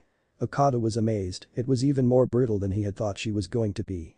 And more cruel, since the man was still alive but wouldn't be walking out of here. Ever. The warden almost smiled, pleased at the outcome. "Quick and efficient. I expect nothing less from you, Kana." She smiled at the compliment. "Thank you, Warden-sama." She replied, ignoring the man cursing her name. The Turu glanced at the man and rolled her eyes. "You could have lived, you fool. Okada, be useful and hide the evidence. We don't need anyone knowing we were here." She told the man as she began walking back the way they came. "If he is here, then the Mizukage isn't. So let us get out of this place, shall we?" Ana was quick to follow, leaving Okada to look at the man who was now in risk of bleeding to death. Sorry it had to be like this. He prepared himself for use of his elemental Genkei, lava release. The man fell silent for a moment, as if he knew what was coming. And started yelling again when the deadly lava came from Okada's mouth and began to bury him underneath it. Okada made sure to produce enough to bury the room with an evenish amount. That way, when it hardened, no one could tell it wasn't natural. It took a minute, but soon Okada's task was done and he rushed to catch up with the warden and Kana. He caught them in the middle of conversation. "You had a daughter?" The young kunoichi asked Okada, wondering where it came from. He watched the warden nod. "Indeed, and she was a hothead just like yourself." Ana stayed silent for a moment before daring to ask. "Did she fall in Yuzushio?" Okada's eyes went wide at the boldness of the girl's inquiry. Well, it was not a secret that the warden had survived the destruction of Yuzushio, if not severely wounded, it was thought to be a taboo subject in general. This seemed even more so. Surprisingly, the warden just shook her head. "No, she left a while beforehand. I sent her to Konoha on a mission to follow one of the greatest women in our clan's history." Okada foolishly interjected at this juncture. "Then why did you stay in Kiri rather than go to Konoha?" He feared death when he saw the way the warden looked at him. He had crossed the taboo line. His breathing stopped for a few moments, only starting again when she answered. "Shame. Shame I let my village fall and let my clansmen die. I couldn't face her at the time, but now I wish I had." Ana pride. "Why?" The Tura turned to disgust one more time. "I could have saved her from her failure of a husband that got them both killed. My Kushina deserved better than him. She deserved a real man, not some fool who believed in the will of fire." Ana and Okada looked at each other, making it clear to the other to drop the subject. Katsura continued talking. "But enough in the past. We still must find the Mizukage. Warden-sama, I hate to pry, but why? You never seemed to respect the Mizukage, so what is our mission?" She turned to Okada, who boldly asked the question that had been on his mind for some time now. At first she looked annoyed, but then more understanding. "I guess it is time I tell you what the plan is. I have a feeling that the Mizukage is dying and we need to be there when it happens. While they were interested in why she thought that, Okada asked the other question. For what? She looked at Danmichi for a second before turning back to Okada. Boy, do you know what it is? Naruto had sent Shin away for the rest of the night to have a conversation with Asuma in secrecy. He had kept his marriage agreement with Hayashi Hyuga under wraps, unwilling to make it public until he was able to speak with Hinata. The problem was she had been avoiding any conversation about the topic, only seeing him once in order to get a mission with her team. So, after Asuma had confided with him his knowledge of the proceedings, he was the only person he could speak to on the matter. I just don't understand. I want to talk to her about everything, but how can I get her to listen? Naruto vented to Asuma. I want to say sorry. I want to apologize for not doing enough. Asuma took a puff of his cigarette before letting out the smoke in a sigh. Kid, there wasn't much you could do. Hiashi-san used your beliefs against you. You wouldn't be you if you turned on somebody when things got hard. And it wasn't like me and Shino-san could do much better. The best we could think of was getting a law that banned seals being placed on active shinobi without the Hokage's permission, but even that wouldn't have helped you in what happened. Well, he had thought it was a stroke of brilliance when he came to the idea, seeing as Hayashi got him to agree before he was officially Hokage, it didn't mean a damn thing. I could still do that. And back out. But then I would be going against my word again. Naruto thought to himself. And Hinata-chan could still be punished by her clan. Making her retire or something and then seal her. Naruto's head hit the desk. Damn it. Asuma looked at his Hokage and shook his head. Don't go hurting yourself over it. We have a few years to figure out if there is a loophole to this. Naruto spoke into the desk. The contract said something about her leaving the clan to join the Uzumaki. Maybe something about that could help us. But that would be after the marriage ceremony. Asuma thought about it for a moment. Divorce, maybe. But that would look bad and probably put her in danger. There is a reason no Kage has ever got divorced. Naruto raised his head from the table. It creates unneeded controversy and conflict over future spouse candidates. At least that was what Iro-sennin said. Asuma nodded in agreement. Honestly, the best thing might be to just go for it. I mean, you and Hinata-san are friends. You get along, same age, you guys match in a yin-yang sort of way. Loud and brash, quiet and reserved kind of thing. Why not just see if you could be more? Asuma decided to try and turn Naruto into a different line of thinking, something he knew the Hyuga girl might like. You mean like to date her? Naruto was befuddled by the idea. While it had been brought up somewhat by Hayashi during their argument, he hadn't given it much thought. He didn't deserve to date Hinata, he failed her at the worst time possible. And she thought of him as a friend and maybe a role model. Not as boyfriend material, Naruto assumed himself. But it isn't like, I never thought about asking her out and she would probably like some other quiet guy like Shino or Shikamaru or something. Naruto assumes her taste in men. Asuma scoffed at the idea but didn't verbalize. I don't know, I would at least give it a shot. If you have to marry her, you should make it a happy marriage. Naruto didn't speak for a few minutes, thinking about it all. Was this really what he was going to do? Just ask Hinata out and hope for the best. Was it the right idea? He had already messed up once and she hadn't spoken to him since. Was it even an option? I still need to talk to her before that. And she doesn't want to. Naruto finally told Asuma, unsure of what was right. Asuma shrugged. Who knows? Maybe she is trying to figure out what to say and will talk to you when the time is right. And when is that? Hokage-sama. The voice of the secretary to the Hokage, Aoi Suzuki, broke the two men's conversation from the intercom nestled on the Hokage's desk.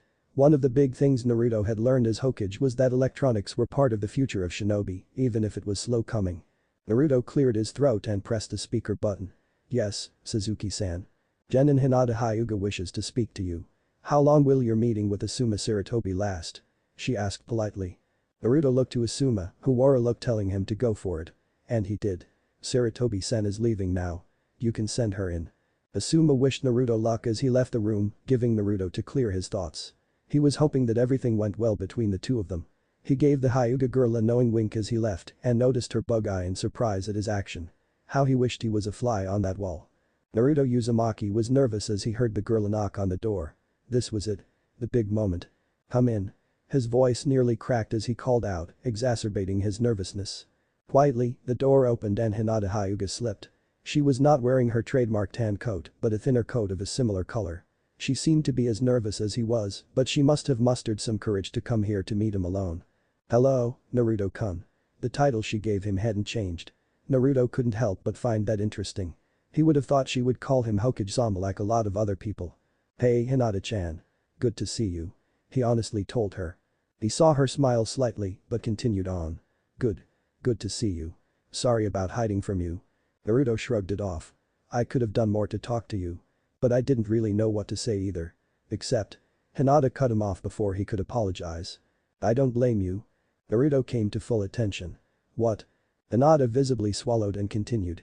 I don't blame you, Naruto-kun. Father told me how you didn't want to sign it and that you thought it wasn't fair to me. But you did it to protect me. So really, thank you. Her stutter finally returned in a small dose. That doesn't mean I didn't fail you. I told you I was going to stop your dad and I couldn't keep my promise. Now we have to get married and it isn't fair to either of us. Because you like Sakura. Hinata murmured aloud accidentally before quickly looking stunned at the slip of her tongue. Naruto shook his head. I mean kind of, but we don't get the chance to find the person we truly love and are supposed to be with. Maybe mine was Sakura-chan, but it was probably someone else, maybe someone I haven't met yet. And the same for you. Even more for you. You didn't have a choice to say no to this. Your bastard father forced it on you.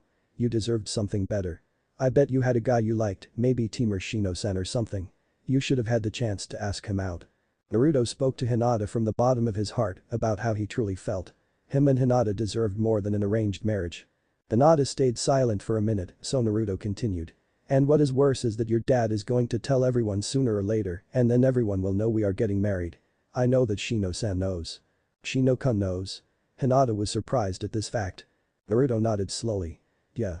Sarutobi-sensei said Shino figured out your dad was forcing you to marry someone and went to talk to him, but he stopped him. They tried to form a plan to stop everything, but I didn't know about it until it was too late. Asuma-sensei knew as well. Hinata wondered how secret this thing was. Yeah, I guess. He didn't say how he knew. But it was only him and Shino-san, for certain. Hinata took a minute to process that. Those two had tried to help her, but couldn't do it either. Was her father really that strong to succeed with so many enemies?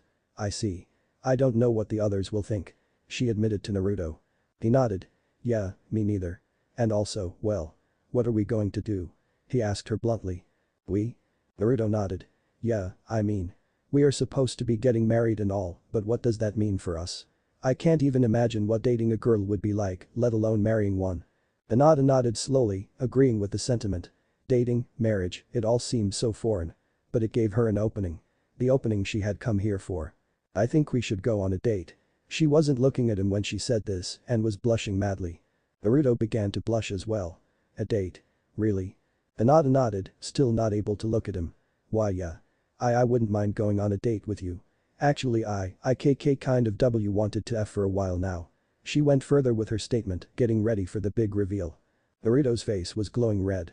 Why you wanted to go on a D-Day? He couldn't believe this. He really couldn't. Was Hinata saying that she had wanted to ask him out? Did that mean she liked him? Liked him? Hinata nodded furiously, fully looking away from Naruto as her voice trembled with nerves. Why yeah. You are so nice and kind and strong and you inspire me. She stopped for a few seconds before forcing herself to turn around and look Naruto into the eyes. Naruto saw her face was red and she was sweating bullets, but even more importantly, her eyes told him she meant every word she said. I like you, and Naruto-kun. She confessed to him, barely able to maintain her composure. Naruto sat back in his chair, his mind processing those words. She liked him. A girl liked him. The girl he was supposed to marry already liked him. Was he lucky or what? A girl as awesome as Hinata liked him. Naruto's face turned into a grin as he sprung from his seat and moved towards Hinata. You mean that? He earnestly quizzed her face. She was only able to nod for a moment before collapsing to the ground. Naruto's excitement turned to concern in an instant as he wasn't sure what had happened. Hinata-chan, are you okay? He grabbed her shoulder, turning to see her face and if she was okay. Hinata was with him, but barely. It was clear she had almost fainted and he guessed the nerves got to her. She had looked so embarrassed, even if she meant it, he couldn't blame her. He picked her up and took her to the couch on the side of the room and placed her gently on the cushions. Take a minute, alright Hinata-chan. You almost passed out and I don't want you to hurt yourself. He told her while doing so. She could only nod and keep blushing at the princess carry she had received. Despite everything leading up to it, she had finally done it. She confessed to the boy she liked. And he was happy about it. She couldn't think of a better result. Naruto was at a loss of what to do. Part of him was happy, but part of him knew this felt wrong.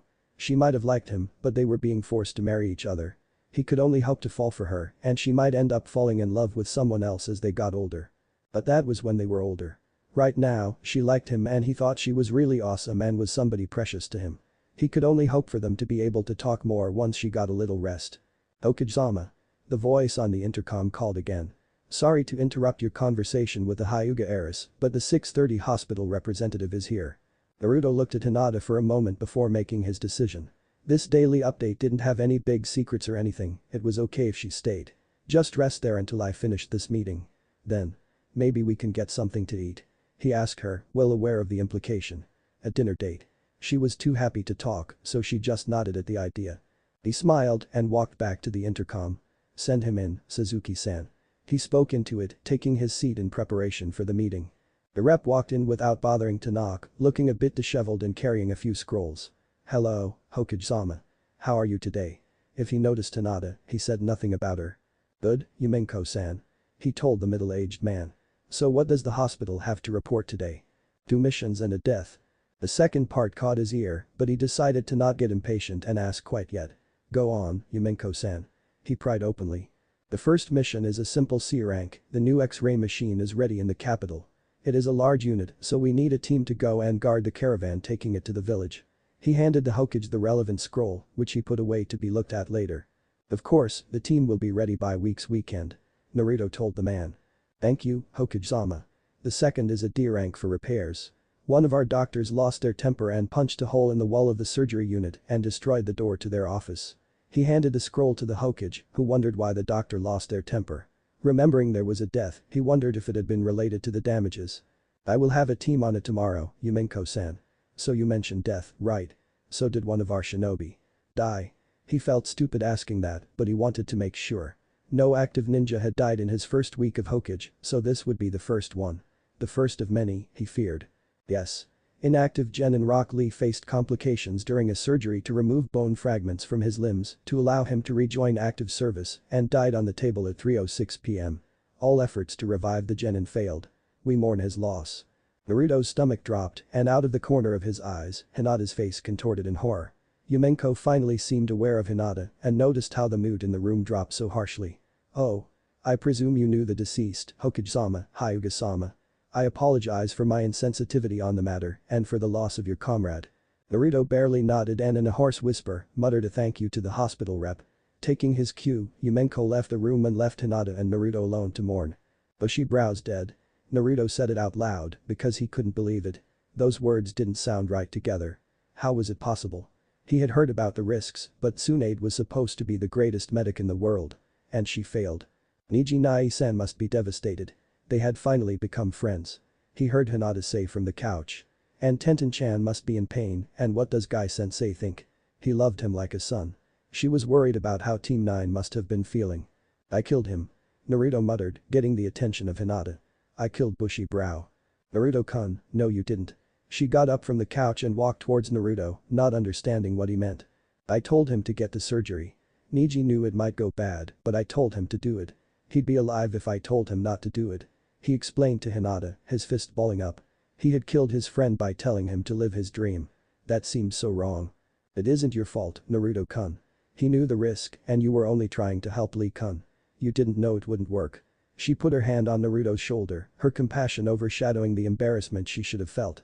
But he had the best medic in the world working on him. It should have worked. He didn't understand how, despite everything being on the right side, the wrong thing happened. Hinata didn't know what to say. Even she said it was a 50-50 shot.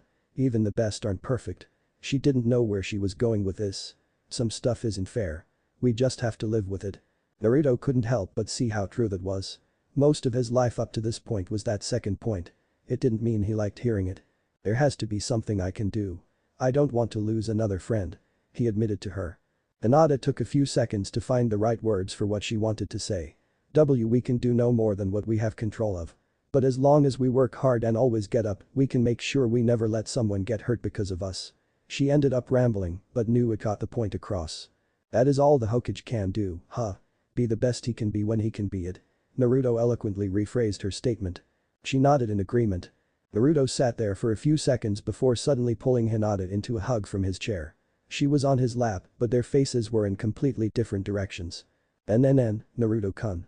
She exclaimed surprised, but Naruto only hugged her tighter. This isn't right.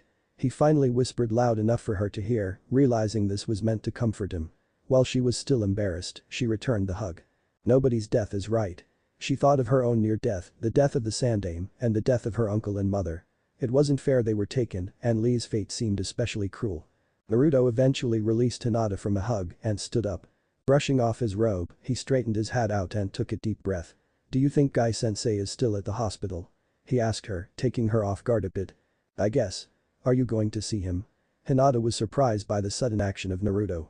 He nodded. Of course, it is something the Hokage should do. He took a moment to think of his phrasing before saying. It is something this Hokage should do. He wasn't sure what was proper protocol, but the only thing he could think of was trying to comfort Lee's sensei, who would be taking this harder than anyone. Hinata realized that the dinner plan was cancelled. The Hokage had other business to attend to. But it didn't mean she could leave him alone with this. "I'll come with you. I'm sure Guy-sensei would appreciate the support." Naruto liked the idea. He wasn't sure he could handle this alone. But with Hinata by his side, he felt like he could handle it. He nodded and led them away to find the morning. If this had been 15 minutes before, it would have been a happy walk for the two of them. But it was a heavy one, weighed down by the loss of a friend taken too soon. Naruto pulled off his black suit coat, hating the piece of clothing now. He had only worn that suit twice in his life, and he hoped never to do it again. The first time was for the funeral of the Sandaime, a few months prior. It hadn't really meant anything to him when he bought it for the situation. He just wanted to look appropriate for such an important event. The second time was the funeral of Rock Lee, which he had just come back from. It had been less than 48 hours since he had passed away, but it was not wise of shinobi to leave the bodies of the dead lingering around to be stolen by those interested in their secrets. Naruto had never thought much of it even after the incident with Haku, but a ninja held many secrets that, with the right doctor, could be unearthed. Information about using the 8 gates was the main concern with Lee, so they could not reasonably wait to bury him. The only reason it took so long for the Sandaime's funeral was that it was a funeral to all those lost in the attacks, not just their leader. It meant only 10 people, enough for each finger on his hand, made it. Lee's team, him and Hinata, Shikamaru and Ino, Kakashi, one of Lee's neighbors who had been fond of him, and Shizune. Naruto almost wished she hadn't bothered at all. "This is my fault," she told the duo after meeting with Guy at the hospital, shame written on her face. After their attempt to console Guy to mild success had ended, Hinata and Naruto had decided to seek out Neji. Guy had mentioned he had stormed off in anger, and Tenten was trying to make sure he wouldn't do anything rash. Before their efforts could get them anywhere, they were stopped by the Sanin's assistant. Naruto only raised an eyebrow, confused. "What do you mean, your fault?" He was not a petty person. Even he could understand that medicine was hard and that just because something went wrong during it doesn't mean it was on purpose. So even if Shizune said she was the one who screwed up, he could forgive that. "I shouldn't have let Tsunade-sama have the surgery. I knew she wasn't ready to handle it," Shizune confessed, leading to more confusion by the duo. "Huh, what do you mean, not ready?" Hinata asked her. They watched as Shizune paused before clenching her fist. "Tsunade-sama has a secret. The war was hard on her. Her brother and her lover, my uncle, died on the field while she was trying to save them." This immediately gained sympathy from the both of them. They never knew about how such a bad thing could happen to her. Even though it was unfair to compare them, it worth the pain they were feeling for their lost friend. Suffering that led Tsunade-sama to suffer from hemophobia. Something she has spent years trying to cure herself of, to no avail. Hinata's eyes went wide, while Naruto knew he was missing some context. Hemophobia. Phobia is like, scared of something, right? So what was she scared of? Hemos. What is a? Hinata was quick to explain. The proper term is hemoglobin. It is what keeps oxygen in our blood. But in this case, it means Tsunade-sama has a fear of blood. Naruto was not so dense anymore to not understand the implications. But would she agree to do the surgery? If he had known that. If he had a clue about that was afraid of blood. He would have never let Lee risk surgery from her until it was cured. Anger became more apparent on Naruto's face, leading to Shizune to defend her teacher. Because Tsunade-sama thought that she could overcome it when the time came. And, she was ashamed of it. The greatest medic to ever live, scared of blood. She was so ashamed that she tried her best. But, a little nick she could have stopped. Shizune drifted off, confirming what they already knew. It didn't stop. And Rock Lee died on the table. Where is she? It wasn't a question. He was the Hokage, he didn't need to ask questions. This was a command. Hinata felt something in his voice and spoke up. "I understand, Shizune-san. I don't blame you for what happened to Lee-san." She turned to Naruto. "And Naruto-kun," she faltered for a split second, but recovered. "Let's go find Niji Nai-san, like we told Guy-sensei." "Okay." Naruto's eyes turned to Hinata's, who was pleading with him. He knew what he wanted to do, to give that old hag a good piece of his mind, but something about Hinata's expression told him to back off. For now. Alright, Hinata-chan. He told her, following his instincts. Shizune-chan, just tell Tsunade I want to talk to her. Alright. Neither female missed the lack of honorific or nickname for the slug Sannin. Shizune knew she might have made things worse for her master, but her conscience was clear. Alright, Hokage-sama. It wasn't that he didn't appreciate the gesture, but she wasn't the person that should have been there. It should have been Tsunade, who was probably hungover at the moment and too ashamed to confront Lee's friends. The service had been eye-opening in a few other ways. He never realized how few other shinobi he knew until he saw how few cared about Lee enough to attend his funeral. It was something he was going to fix in the coming months, trying to get to know more about all of the ninja in the village. There was also an official to officiate the burial, meaning someone had to do this all the time. Burying the shinobi of Konoha, learning about them to properly pay his respects. He hadn't even thought about it at Jiji's funeral, but it was clear to him that they might have one of the hardest jobs in the village. And he needed to be given more respect. He was quick to remove his tie and throw it out of sight before reaching for his robes. Putting on his official garb, he grabbed the hat from where he left it on his desk chair and took its place. There was a small stack of paperwork on the desk, but he decided to leave it be. He didn't have the energy to force himself to do it. Instead he summoned a few of himself and set them to continuing the task Danzo had given the other day. It was the only thing that seemed remotely interesting at the moment. As for himself, he decided to open up one of the books he had gotten from the pervert. It was one he had already read a fair chunk, about the towns and general topography of the Land of Fire. This way, neither of those two elders could really yell at him for wasting time when he sat here. Sulking. Mourning. Self-loathing. Contemplating. All of those and more seemed to fit him at the moment. Naruto spent what felt like hours lazily turning the pages of the book, ignoring Shin's presence that definitely disapproved of his actions. He was skimming the text, not really wanting to focus on his feelings, but it being unavoidable at the same time. Will this happen every time someone dies? Shin finally broke the silence, breaking him from his trance. He looked around wildly, trying to get his bearings. The clock on the wall read 12:54 p.m. He knew he had returned a little after 11, so he had wasted 2 hours doing this. Naruto let the book's pages go before deciding to stare at the ceiling. I hope not. Shin's gaze stayed steady on him. You have experience with death. Why does this one seem so personal? Naruto just rolled his eyes. It was my friend who I walked into Kami's halls. And you know full well I had nightmares for weeks. He didn't have the nerve to clarify, like it was actually needed. And do you have nightmares? He went silent for a few moments before shaking his head. It might be easier if I did. Any plans on what to do next? Naruto seemed to close himself off to Shin, which strongly caught his attention. Do better. Naruto finally told him. That's all I can do. Shin didn't have anything to say to that, so he decided unless Naruto had something to say he was going to remain quiet. Fortunately, it seemed like his words finally had given Naruto the push to do something. Putting away the book slowly, he began to stare down the paperwork. With a resigned sigh, he turned to Shin. Can you get me 3 orders of pork miso from Ichikaru's? This is going to take me all day. Shin nodded and left to retrieve the Hokage's request. 30 minutes passed and a duo of Narutos looked over the paperwork and cleared it in good time. He had tried more in the past, but it was clear to him the more he created the less focused and dependent on him to get anything down with bureaucracy. Apparently his patience with such things spread thin quickly. There was still a fair bit to go, but Naruto's cry of all day had been far too impatient. A knock on the door interrupted his flow. Uzumaki-kun, you have a special Mariko Shibata who requires your attention. Mrs. Suzuki, the secretary, told him from behind the door.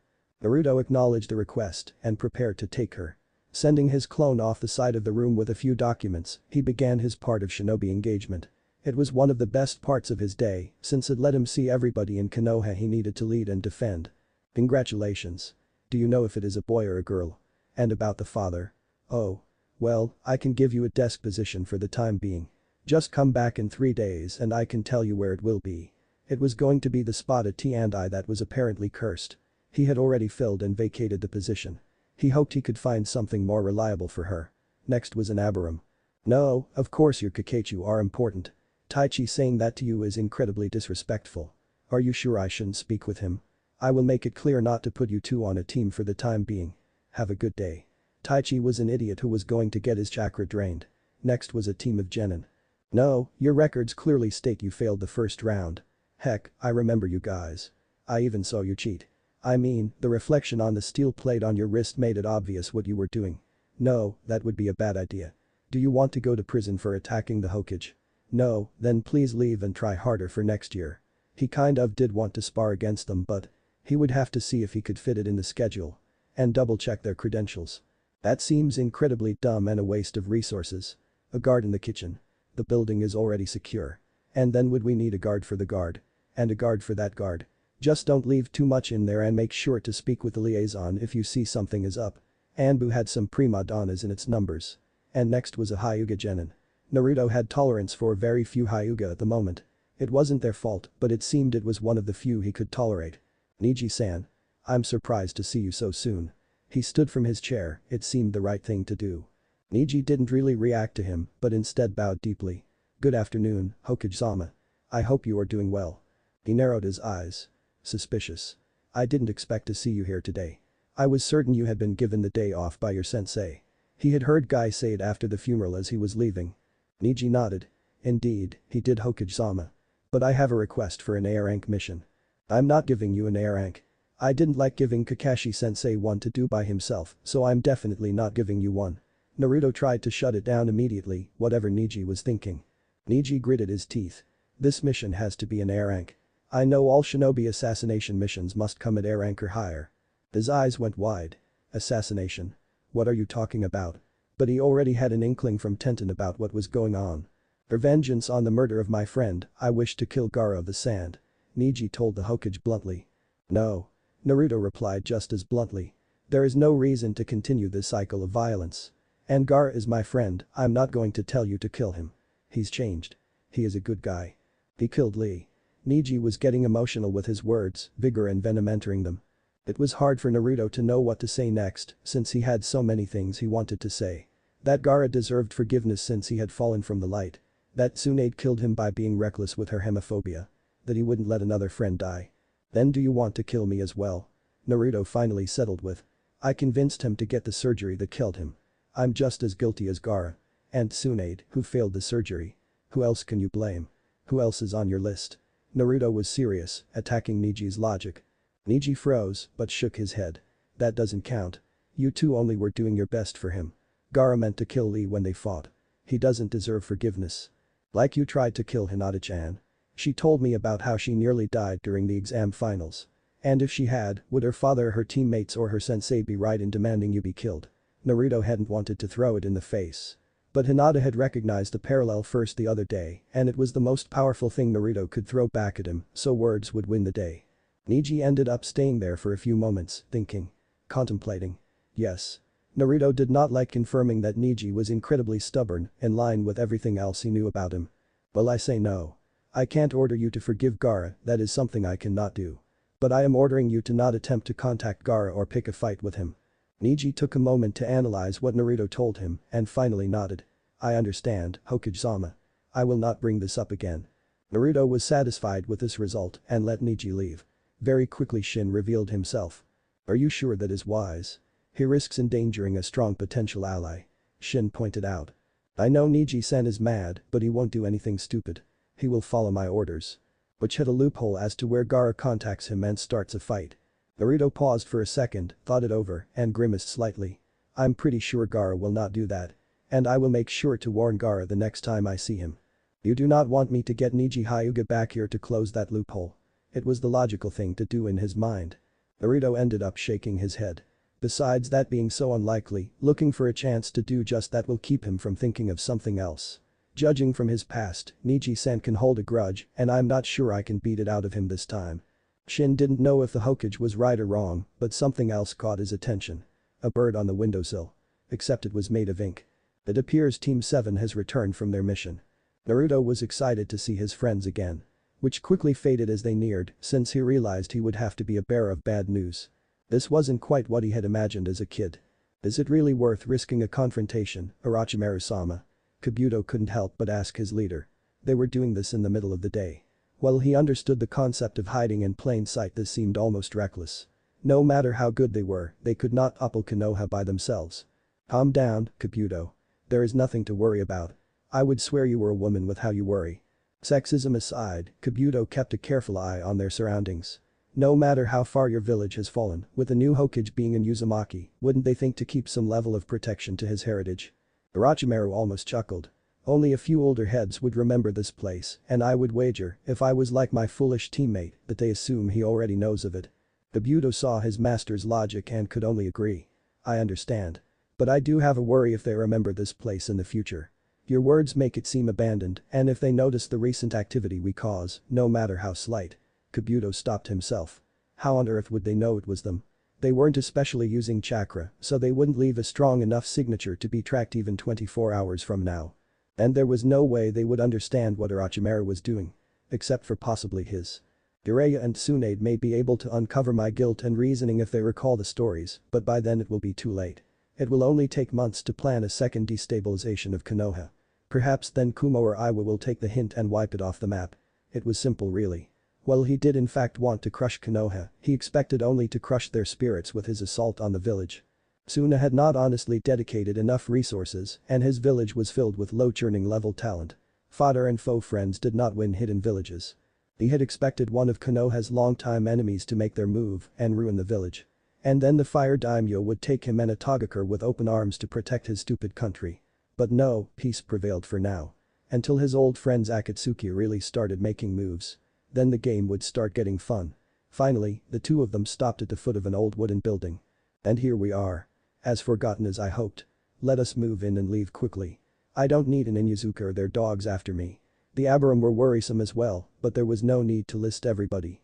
Kabuto agreed with him, making sure to double-check the grounds for an unexpected trap. Seeing it was clear, he led Orochimaru inside. Orochimaru took no time in getting to the room of masks, seeing the three he wanted. Grabbed the demon-faced mask with the uncurved horns, the red mask with two black cheek dots, and the black and white striped old man mask. Kabuto was quick to retrieve all three and replace them with a generic painted set of masks from No Theater that kept the theme of the masks on the wall. While Orochimaru had not remembered the details well enough for him to forge exact replicas, these would hold up to most observations. They quickly left the temple, not letting their scent any more time to gather and linger. They quickly jumped into the woods out of Konoha, their simple task complete. What are the other two for? Kabuto could not help but ask again. Orochimaru had told him before he would explain later, and later was now. Orochimaru kept looking ahead, impatient on returning to the security of his village and removal of the damned curse his sensei had given him. The red mask might be perfect for Juugo. I do not know how it will affect him, but I recalled it had the ability to keep one's peace while using one's might in anger. If he could be more reliable with his power, that would do wonders for us. As for the old man's mask. I was never told what it could do. But it had great power that could either save or destroy the wielder. I hope to test it out with a few of the men in the pit. There are some with potential to be more than useless with a little help. Things were going Orochimaru's way. And once he was recovered, he could regain focus at the important task at hand he had fallen astray from. Bringing Sasuke Uchiha to his side. At that time, Sasuke found himself in an awkward place. He was being taken by Sai to a hot spring. A hot spring on the opposite side of town that he hadn't even known about. Their walk was quiet, giving him time to think. To think about the brutal news he had heard from Naruto. Lee had died in surgery. It seemed so unfair. Like it or hate it, the kid had been youth personified. And to go out like that, not fighting, but because the medic failed. Sasuke prayed he would never be in that situation. To be honest, he was hoping to spar with Lee when he recovered. He still could recall their first fight so clearly.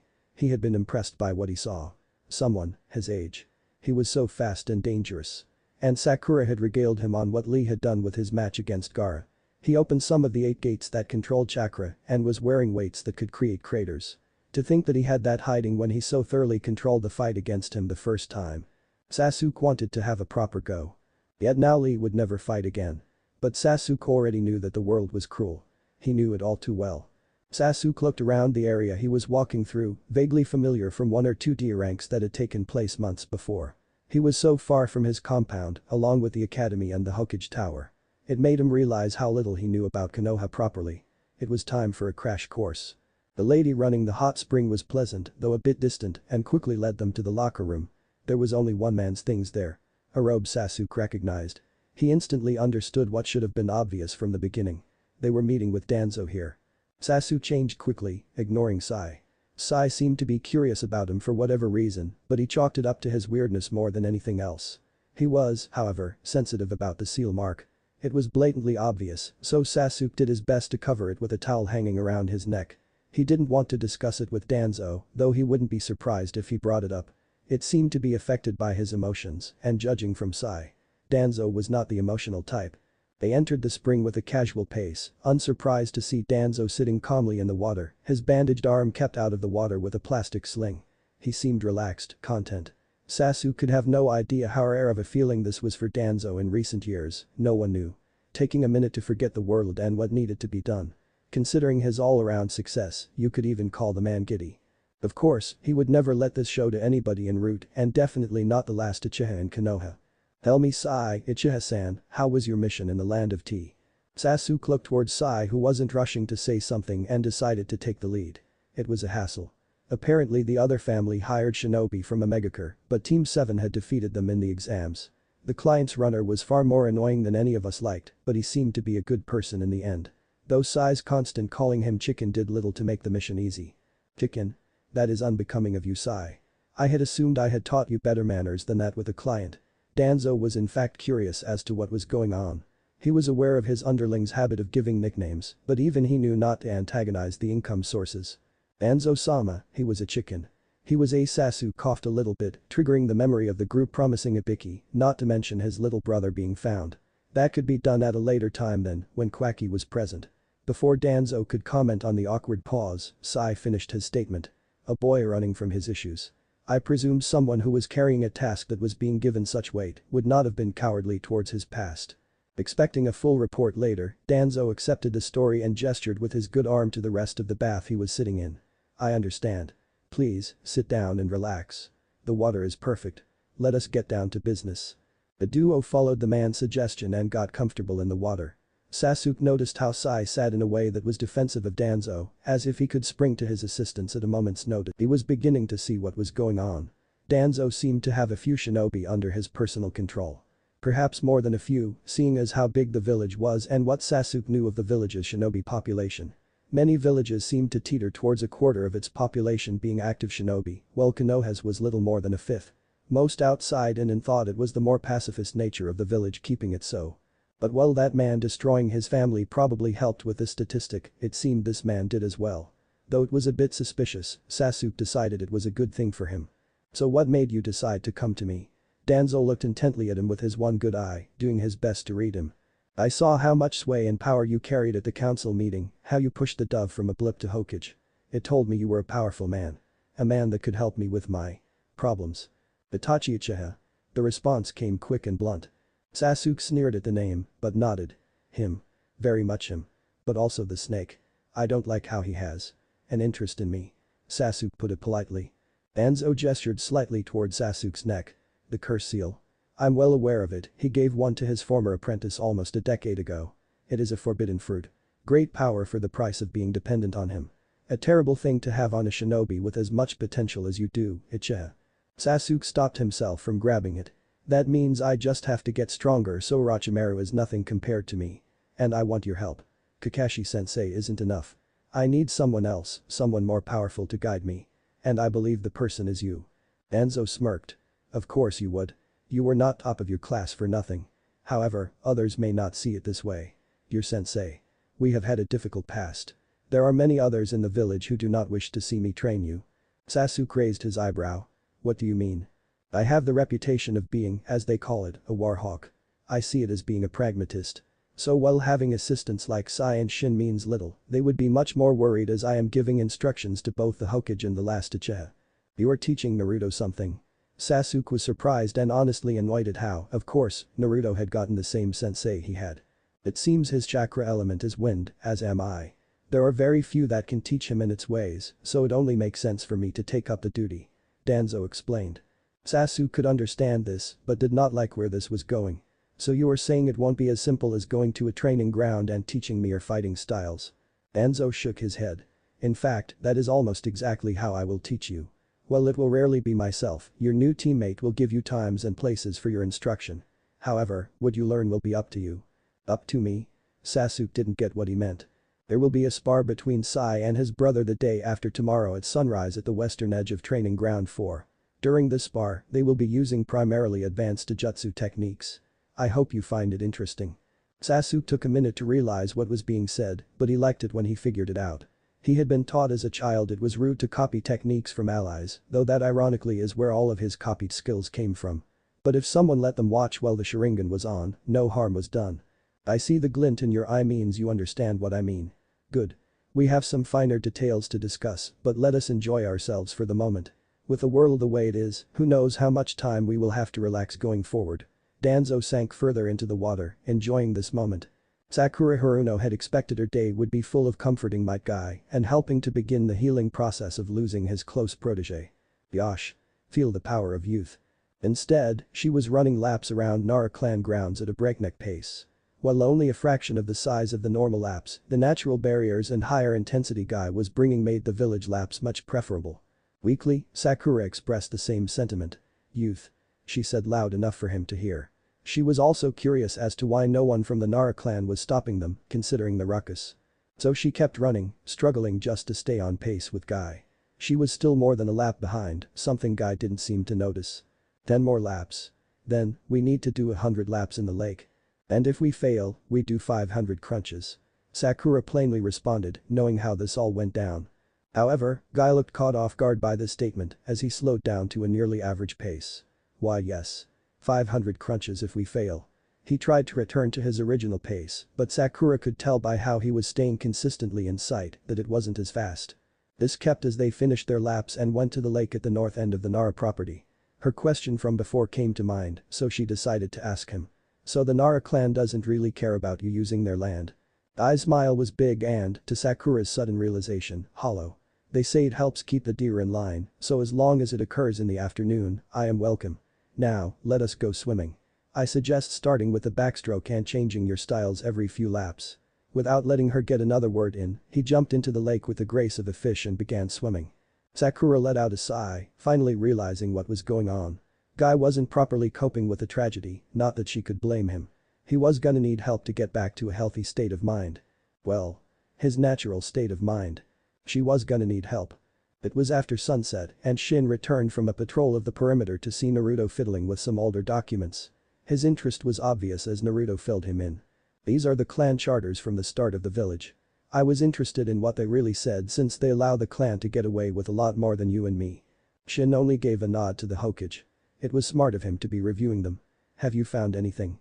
Naruto nodded. 1 or 2 things. A sudden smirk appeared on his face. It seems like Jiji went easy on clans for a few things, and I plan to fix that. Easy? Shin couldn't help but ask. Not pulling their weight on missions. Certain members of clans, at least. Naruto clarified with his smirk intact, leaving Shin curious as to what he was planning. Anyway, you can go home now. I have a few things I need to do in private. Private? Shin parroted. Naruto nodded. Yup. Something for my eyes only. Sorry Shin. Don't worry, I won't be doing anything reckless. While Shin couldn't help but not believe him, orders were orders and he needed to report on Danzo-sama anyway. With a quick goodbye, Naruto was left alone in the tower. Finally, he smiled to himself and left the room for a few moments. He returned with a shadow clone carrying a large familiar scroll. It couldn't help but give him happy memories seeing it, but it wasn't the happy memories he was looking for today. He was looking to see what exactly was in the legendary Forbidden Scroll of Sealing, and this time, he would make sure to read the fine print. For with what he was thinking, he had to. Naruto watched from his vantage point in the tower as the legendary medic Tsunade feebly made her way from a small, nondescript house towards a cross street that he knew led to one of the few bars open at this time of day. Considering recent events, one would suspect that Naruto would be angry at her actions, but both he and his guard Shin knew what lay beneath that humble home. Do you really think she will last a whole month tending to the souls found in torture and interrogation? Shin asked his leader, looking at the teen's serious expression. Naruto's eyes did not stop tracking the Sannin as he answered. Somebody has to do it. The prisoners from Odo need medical attention, along with everyone else there. And since she wants a leave from the general hospital, I found something worthy of her talents. The sarcasm at the end of his statement was faint, but Shin heard it.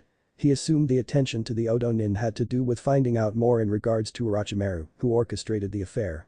Still. Should we not be more focused on curing her hemophobia instead of using her healing talents haphazardly? Why can't we do both? Forced acclimation, or whatever it is called. Force her to get over her fears, by any means necessary. Naruto almost flinched at how cold his words were, but he couldn't help it. He knew he should be better to her.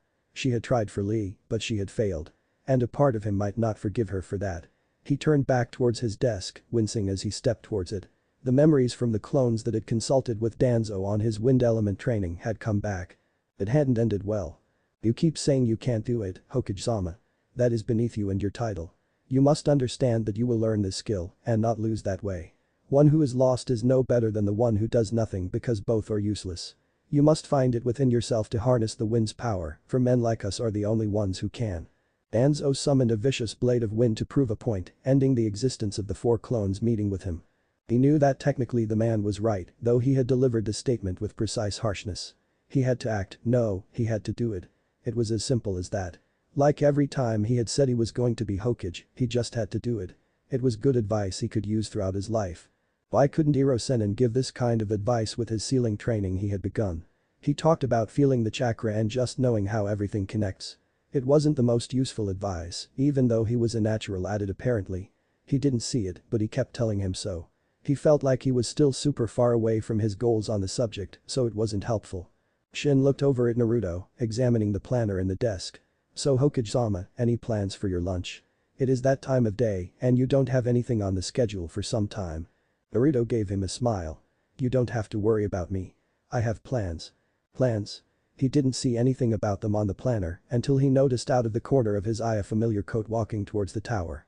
It was a coat that told him he would not be privy to the conversation since the Hokage requested that the time with the coat's owner would be private. It explained the circle around the date, however. And while he had a few theories, he was still not clear on what was happening between the Hokage and the Hyuga heiress. I believe now is the time for me to make my leave. Shin followed up, his eyes obviously following the girl. Naruto had a quick glance that was followed with a soft smile. That would be correct, Shin. Go see how Team Kakashi is doing, alright. I hope that your brother is doing well. He liked the sound of that. They were in the village helping with basic tier ranks, so his presence would cause no issue. That is a wonderful idea, Hokage-sama. Enjoy your time with Lady Hyuga.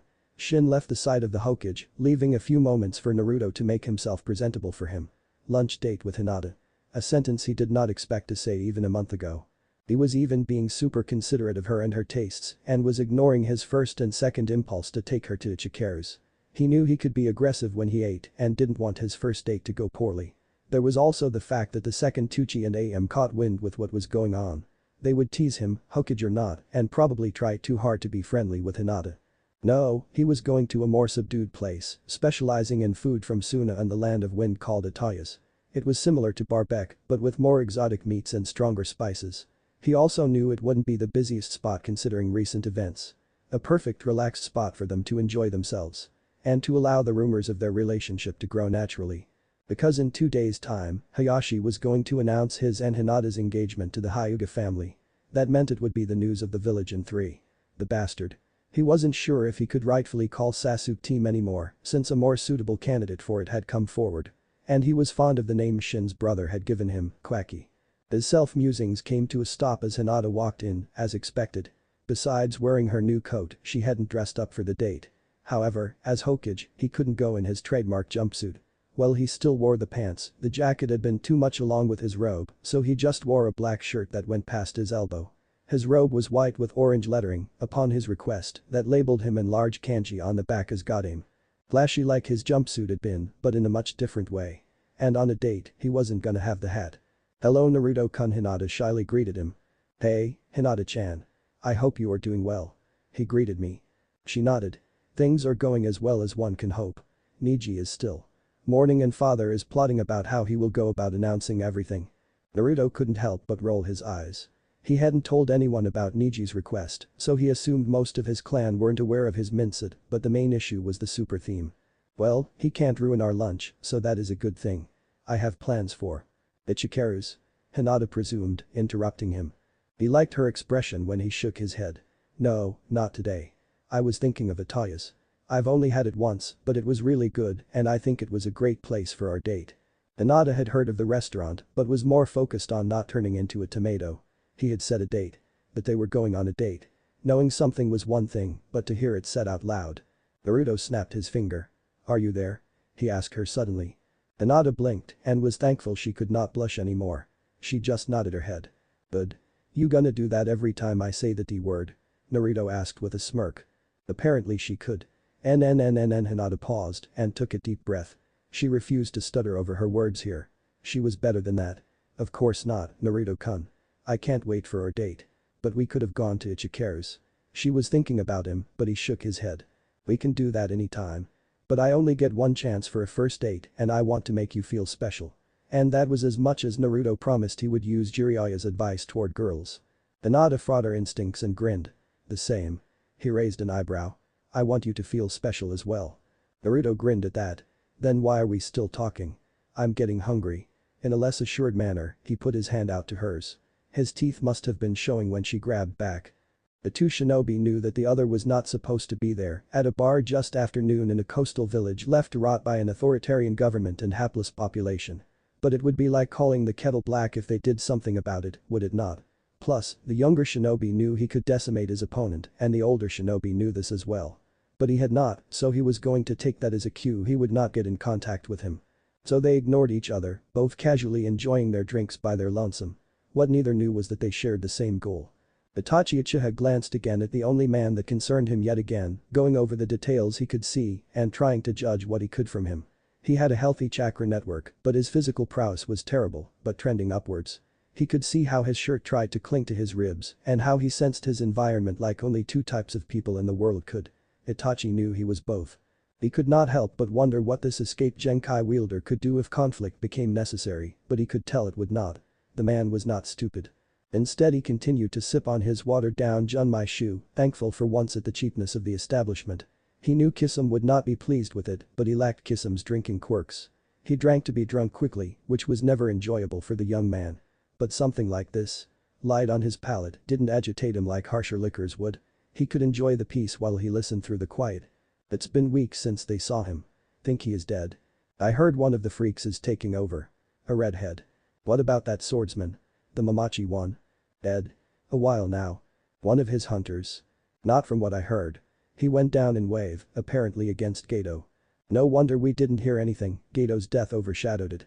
But that roach gone, we finally got into a good place fishing. His ships ruined the local holes. I doubt that the roach killed Mamachi. You know who did it? I heard Konoha. Wave named the bridge after one of them. Naruto or something. Konoha. Naruto. Boys, do I have a story for you? A third man, who had been quiet suddenly entered the conversation. You know about this man? Man? He snorted. It's a boy. But no ordinary boy. One of the original two raised their brow. What ain't ordinary? Kid is the son of the fourth Hokage. A huge secret. Named him the fifth. You kidding? Impossible. The third man shook his head. I don't lie. Naruto Uzumaki was announced almost 2 weeks ago. And they say Konoha doesn't play favorites with its leaders. It's the worst of the bunch. The son of the yellow flash though? The man nodded. The merchant was sure as hell shocked by it too. Said the kid looks like him. You said Uzumaki. Like one from Yazushio? I thought they died out years ago. The second man shook his head. I know one or two kicking around. Apparently one worked for the monster in the prisons, while another might be around as a medic. I haven't seen him in years though, he might be dead. But at least one is out there. So why not Konoha? And why hadn't Danzo informed him? Or Koharu or Himura? This changed the game drastically. It was one thing when their assignment was a who had been deposed as a Kage, the backlash against Akatsuki would be minimal in the shinobi nations. But for them to challenge one of the 5 villages directly by kidnapping their leader and taking their juju was not a step they were ready for. Plus it changed the mission entirely. Before, Naruto Uzumaki was an acceptable casualty in the larger scheme of the eventual undermining of Akatsuki and the protection of Konoha. At least officially. Privately, Itachi had every reason to suspect Naruto would survive an extraction because of his Uzumaki heritage. While this was something Sarutobi had not agreed upon, it was the only thing understood between himself and Danzo. Even if he was the legacy of the fourth, it was not worth the village. But then again, this reeked of the man's machinations. He knew Jiraiya would not do this, and it would not make sense for the elders or anyone in the capital to push for him. So it had to be Danzo. But for what end? The little he had heard about the boy made it seem like he would not fit Danzo's brand of politicking. There were things he did not know and was not pleased by. He knew he needed to get in touch with the council. And Shikamaru Nara. The moment he saw the boy mouth Anbu X to him during their fight in the village and the calculated way he caught him stalking the village. It made Itachi a touch worried about the state of Konoha, but far more curious. There was probably a logical explanation for all of this, but he didn't have the context he wanted. He wouldn't for some while, either. After their failure in Konoha, their leader had sent them to Kiri for the task of discovering where the fleeing Mizukage, the Sanbi, had gone. And despite Kisam's extensive knowledge of the terrain, they had failed. So they had been reduced to low-tech methods of looking for leads. You think it's awful odd that so many cages are dead or disappearing? First Suna's, then Konoha's, then ours. What's next? It doesn't sound good to us. I don't want another war. How about the one here that ends first? Do you think that can happen? I stopped giving a shit about the freaks a long time ago, but my brother still wants everyone dead. What's he gonna do if the new cage is a freak? Nothing. But it doesn't mean he won't complain. And this bar had given him nothing on Yugura. While the Naruto information had been appreciated, this bar was useless to him. Giving one more glance to the other shinobi in the room, he walked to the bar to pay his tab before swiftly exiting. Leaving Okada to try and plan how long he had to wait it out. The teen had been strong. Scary strong. Stronger than Warden Uzumaki. Seemed foreign, probably a missing nin, based on his habits. He didn't complain about the sake he knew was watered down, and he had eaten nothing to go with it. Everyone knew you didn't drink on an empty stomach. The turtle soup was thin, but it beat drinking the tea country beer by itself. No one else bothered to notice, but it was his job to notice things. See things. Hear things. And he had heard the same things the teen had. About the new Hokage, he hadn't heard they lost the old one. With the last name of Uzumaki. That had to be a coincidence, right? There had to be more Uzumakis left beside the warden. She had told them the story of how she sent her daughter to Konoha, but she had made it clear her daughter had passed away years ago. But he must not have been that old. If he knew his history right, the fourth Hokage died not long after the third war, about 13 years ago. The boy must have been born after he was dead, or else why keep it a secret? It left many questions in his mind, and he debated about telling the warden. He thought about telling the warden this news, since it might be important to her. But with her temper, she might take out his anger on him. It didn't sound like she knew about any Uzumakis in Konoha, so he had no way of knowing how she would react. He was also pretty good at keeping secrets, it was part of the reason she had taken him on her journey to find the Mizukage. He should wait to tell her, until after they succeed. She had big plans, and if she were to become distracted, it could get them all killed. But he still had nothing to give her, which was bad for him. He had to give her something, anything, that could help them.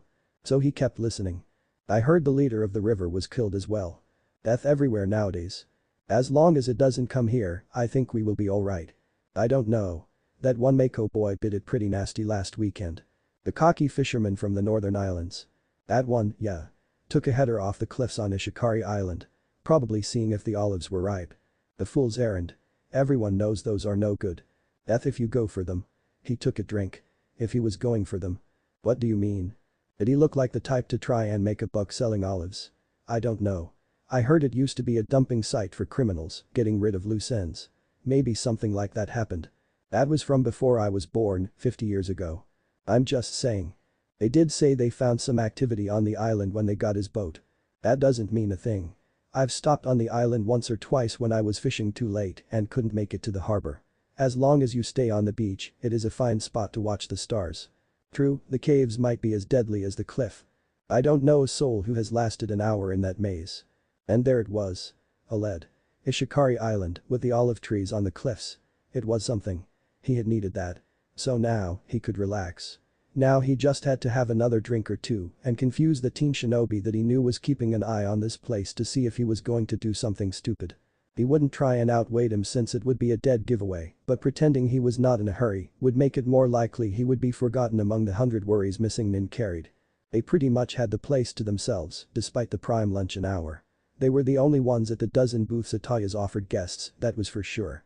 Each booth offered seating around a circular table, so Naruto took the spot on the inside of the booth while Hinata sat to his left near where the waiter stood. The date had started well, with each of them enjoying a shared appetizer of flatbread and hummus, a dish foreign to them, but pleasing to their palates.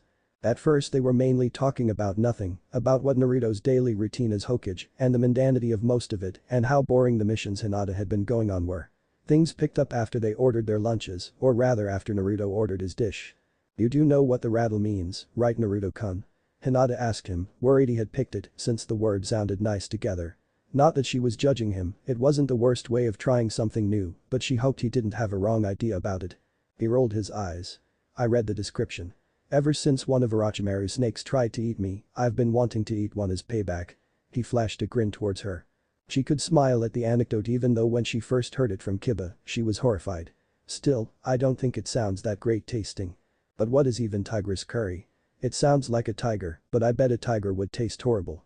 Naruto made a face to show how terrible he thought it would be. I read the description as well. Tigress is a place in wind country and it has lamb, not tiger. Hinata paused. I think rattlesnake sounds like it would taste horrible as well. Well, we will see. Trust me, it can't be worse than bird and bark stew. Bird and bark stew? Hinata asked, never hearing it before. It was this. A nasty thing Iro-sennin made when we were camping. He said it was missing the tomatoes, but it still would have been awful. Naruto shivered at the memory of the awful dish. But why did he make it without having the tomatoes?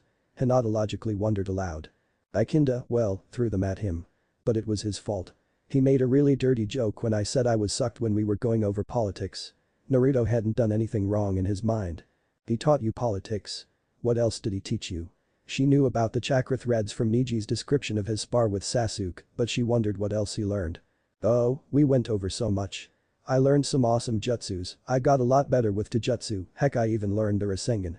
Naruto wanted to yell and be animated, but he had also learned not to shout out your abilities to a bunch of people.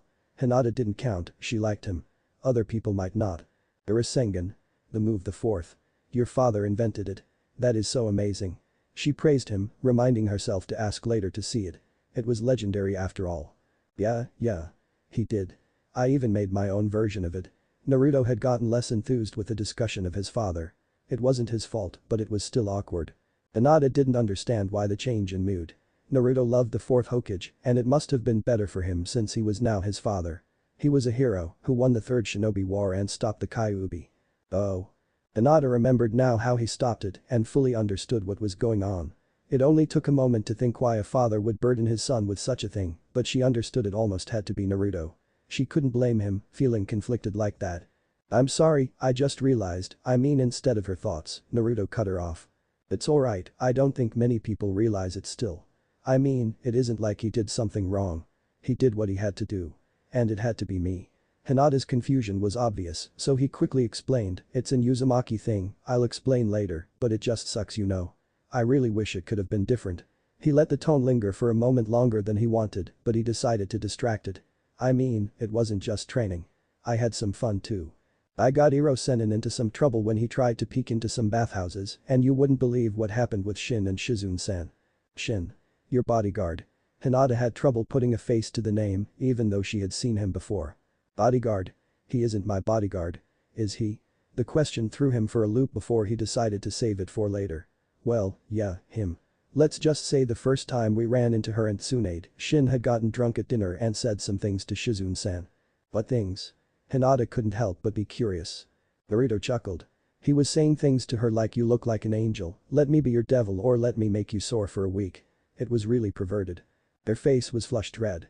It was kinda obvious what she was thinking about if Naruto told her that. Oh my was all she could come up with. I mean, he seems like the most serious guy all the time. He was so focused, but give him some sake and he is asking to eat off her naked body. Naruto continued on. He hasn't talked with her much since we got back to the village. Think I should try and be a matchmaker. He could do Shin a solid by getting him closer to the Sannin apprentice. Maybe a double date, him eating off her and you eating off of Hinata. A new familiar voice interrupted their conversation. Naruto blushed at the thought, turning his attention from his date to whoever spoke. To his chagrin, it was in fact Ino Yamanaka, along with Chaoji and their sensei. She was grinning at him, like he was trapped. Which he was. My, we should have guessed you would become an Arakage, Naruto-sama. I remember the Warwick no Jutsu you pulled on Iruka-sensei. Ino continued, before glancing over to Hinata. Ah crap, she's out. Naruto brushed off his embarrassment to see Hinata slumped in her seat, obviously knocked out by the perverse imagery Ino had forced upon her. He wanted to be mad at the Yamanaka, but he knew she was going to have fun at his expense first. Ino-san, what are you doing? He asked calmly. Hey Chaoji-san, Asuma-sensei. He made sure to greet the duo with a demon. Normally it was a trio, but he knew Shikamaru was busy with his new role as counselor. Eating, just like you Arakage-sama. Though I think it might be a little early for you two to have bedroom talk, isn't it? She made another joke at his expense. Naruto let her comment linger in the air while he tried to figure out a comeback. Something biting, something that would throw her off. The silence began to become awkward as Ino raised an eyebrow.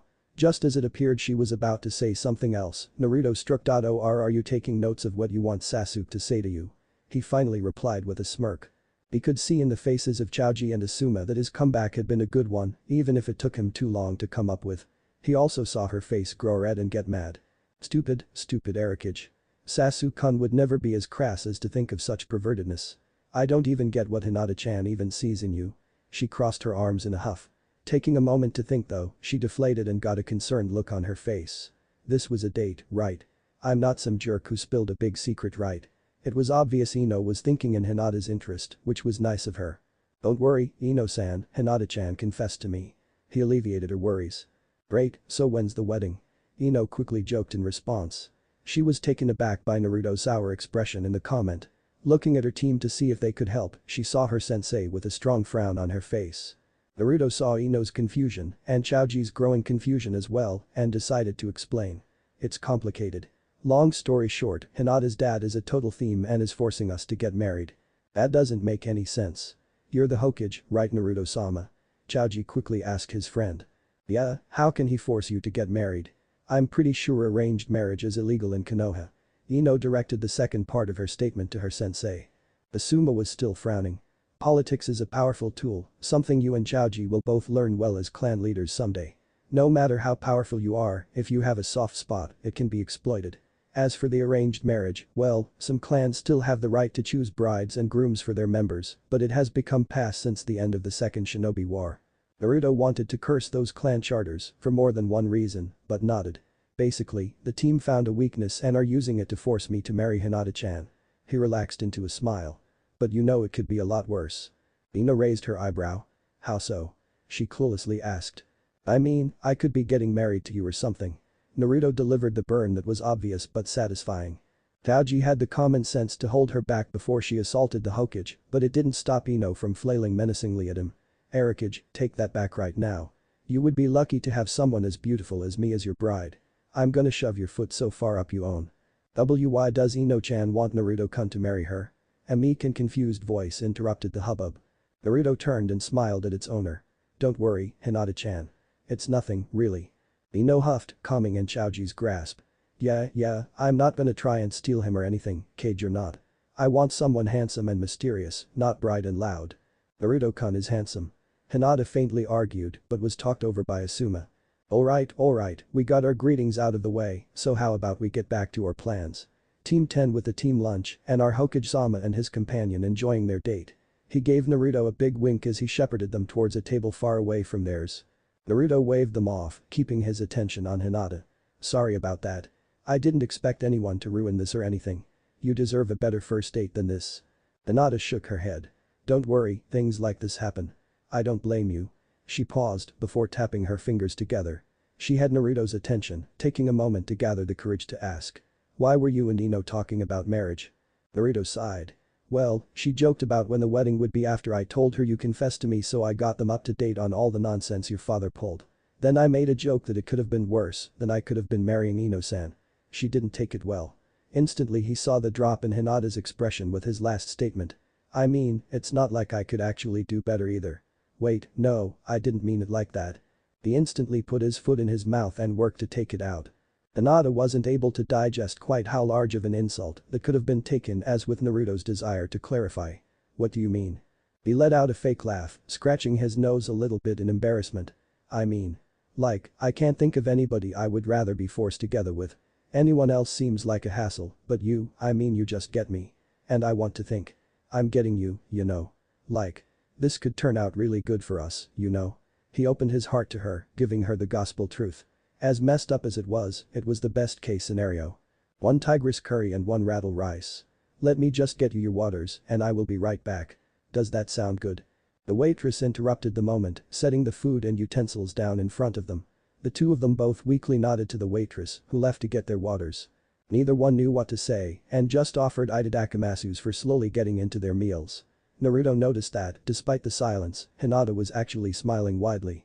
She was trying to hide it by looking down and taking a bite, but he couldn't miss it. She was really pretty when she smiled like that. It was the middle of the afternoon where they met in a private beach alcove they had noticed. While it wouldn't do them any good with hiding their presence, it made it nigh impossible for someone to sneak up on them in the meantime. Kana and Akata both jumped into place in front of the warden, waiting to update them on their progress. I found nothing, Uzumaki-sama. None of the local youth noticed any recent peculiarities nearby. The teen paused before confessing. I don't think I can go back to turning without causing a ruckus. One of the locals tried to get handsy with me when I wasn't looking. He's lucky he still has hands at all. That was no surprise to Okada, considering how his companion was both attractive and violent. The memory of her ruthless takedown of the drunken swordsman was proof of that. He knew the warden would again be disappointed by her failure, so he decided to quickly say his piece. I believe I have a lead. There was a death on the nearby Ishikari Island that a few of the locals think is suspicious. You mean the fisherman who tried to collect olives and fell from the cliffs? I didn't hear anyone questioning it. Kana had obviously heard of the story, but not the background of the island itself. The locals I spoke with doubted the man would seek olives to sell, they thought he was too headstrong. They also mentioned that a long time ago, it was a popular site for dumping bodies. It also has a cave system that they think is too dangerous to enter. He continued, giving all the details to the warden. She brought her fist to her mouth, in thought. You suspect that the fisherman may have been killed by Yagura, taking refuge in the caves? She asked, intrigued. He shrugged. I don't know, but it is a lead. We might need to move fast though, there was a foreign in at the bar I heard this from. I could tell he was strong. Possibly a match to you, Warden Sama. She raised her eyebrow. A foreigner in this village. Tell me, what did he look like? Okada recounted the shinobi. He was a young man, maybe 18 or so. He had longer black hair and black eyes, and wore a coat with red clouds on it. He looked almost frail, but I don't doubt how strong he was. He was prepared to kill me if I had tried anything, but it seemed like he was fine with letting me be. The warden narrowed her eyes. She couldn't place it, but a coat with red clouds sounded familiar. Very familiar. It worried her. Not the man, but the fact she couldn't place it. She had a great memory, so something as distinct as a powerful man with that type of clothing triggering something without leading to anything was disturbing. It suggested the man Okada had seen had more to him than just a missing nun or foreign spy. Did he hear about Ishikari Island? She asked him, wondering if it was worth the risk. He shook his head. No, he left just before they mentioned it. They had made it clear they had no clues about the former Mizukage's whereabouts, and I only overheard the information while I waited for the coast to be clear. The warden let out a sigh of relief. That is a good thing. If we are going into the caves, I'd rather not have to deal with an unknown enemy. Anything else to report? She asked almost offhandedly. Okada could tell she wasn't expecting an answer. If he was going to change his mind, this was the time. Nothing important, just talking about politics. Apparently someone killed the leader of the Land of Rivers. They were saying it was weird there was so much change in leaders. He gave her some details to deflect any hint of suspicion she would have if he said nothing. Shame, I met the man once or twice. He was pleasant enough. Kana, do you have anything else? Okada stopped his sigh of relief. No, Warden Sama. I'm sorry I failed you. She told her cautiously. He noticed how the look the warden gave her was not of the anger he would see, but of gentle disappointment. Again, he knew his place in this trio and knew it had been wise to say nothing. Hey, no mind child, just do better the next time I need you. Now come on, boy, we need to get a boat to get to the island. It would be far too suspicious for us to walk across ourselves with that teen around, and we can't afford to wait until night. She stuck her thumb to the alcove wall behind them. On the other side of here is a small port with a few boats tied up. I didn't notice any activity. Make sure not to sink it when you get it back over here. The voice in the back of his mind told him to run, to take the opportunity to get out of town and away from this woman who disrespected him and ran him towards danger. Alright, Warden Sama. I'll return shortly. The day was not that day. Shino was tired of people asking him if he knew about how his teammate was seen on a date with the Hokage. All day, people had been spreading the news that their new goddess was seen with the Hyuga heiress, and more than a few of them had decided to go to her teammates for their hot takes. He kept saying it was their personal business and he didn't have anything to say about it, but everyone took that the wrong way and demanded he give them something, anything about what had brought the two together. Not wanting to reveal that information, which even his mother seemed mildly interested in, he had decided to seek refuge in a random training ground with the village. It was one he was not familiar with, so no one would have any reason to associate him with it. It was the perfect plan in the short term as he formulated his long-term strategies. He knew it was only a matter of time until the true nature of their relationship was revealed, and he had to figure out how best to handle the backlash. He hadn't truly considered it in his earlier efforts to help his teammate fight off her forced engagement, but this would have massive ramifications. Hinata's position might be used against her, either in blackmail or as an angle to oppose the Hokage. He knew many did not approve of Naruto as their leader, and he doubted him becoming paired with the Hyuga clan would do little to sway them. They were well respected, but could not be called popular. More importantly, it could affect their team. Outside of the village, her increased status might create unforeseen issues with foreign leaders. In fact, it could end their team structure entirely. Out of safety concerns, Hinata's mission availability would likely be compromised even if Naruto was opposed to it. This annoyed him, since it would hamper Hinata's abilities to accomplish her dreams of becoming strong and respected. He rather liked his teammate and wanted the best for her. This wasn't it. In the immediate future, he needed to get stronger. To protect the Hokage's future wife, to protect his teammates, to help everyone get to their dreams, for the good of Konoha, for all that and more. It meant becoming faster and stronger. It meant becoming a greater fighter. It meant honing his Kakachu beetles to their full potential. He had been lazy, considering him and the beetles as one. That they had a symbiotic relationship that benefited the other. No, they were not one. He was Shino, and they were beetles. They were not one, they were teammates, they were his comrades. If he thought of them as such, as more than just a part of himself, he could expand his horizons and get to where he needed to be. The sounds of battle broke him from his musing. He had been meandering through the path from one training ground to the next, not focused on his destination. An unfortunate oversight he needed to correct. While he assumed it was a simple training exercise, caution pushed him to investigate the situation just in case. It would be remiss of him to not do his part if it was more than nothing. Silently, Shino jumped into the trees and advanced towards the battlefield. He tried to sense the air for hostility or danger, but was getting neither. He hoped that was a good thing and cursed his ability to outpace his beetles. Their long-range scouting potential would have been infinitely useful here. Another thing he needed to work on. He approached the battle looking for the clearest vantage point from the safest distance. When he found it, he looked at the battle and froze. He didn't recognize the blonde, but he knew too well that hair and mask, though it had been years since he had seen it. Torn.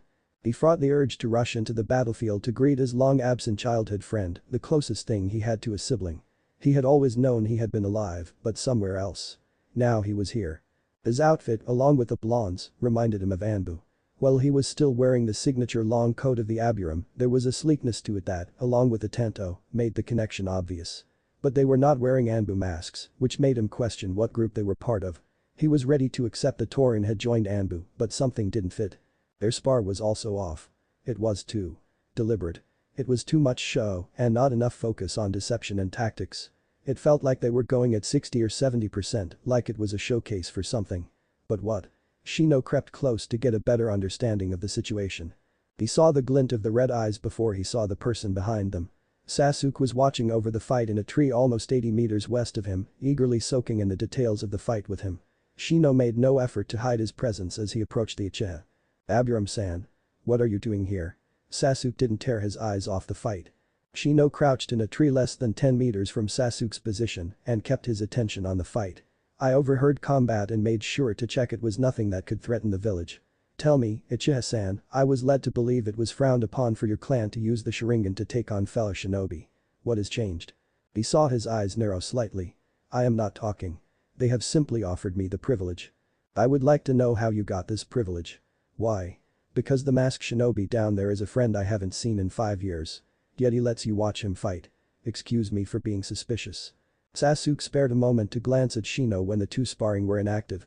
You have to know the right people, Aburum-san. And the right questions to ask. And what is the right question to ask? Shino couldn't help but be curious. This situation seemed so exceptional, he needed to know more. Can you help me grow stronger? Sasuke told him to focus back on the spar. Shino could not help but think this was some sort of serendipity. Just as he wanted a way to grow stronger, it presents itself so blatantly. He couldn't trust it. There had to be a catch. Something more to the story. The thing was, you can't find that out if you walk away from it, can you? Tell me, who do I have to ask? Hey guys, welcome back to the channel. Today, we have an exciting what-if story for you. If you enjoy these kinds of videos and want to see more, make sure to like, subscribe, and turn on notifications. Now, let's get started. And that's it for episode. If you enjoyed the story, let me know in the comments below. Don't forget to like, subscribe, and hit the notification bell for more what-if stories. Thanks for watching, and I'll see you in the next video.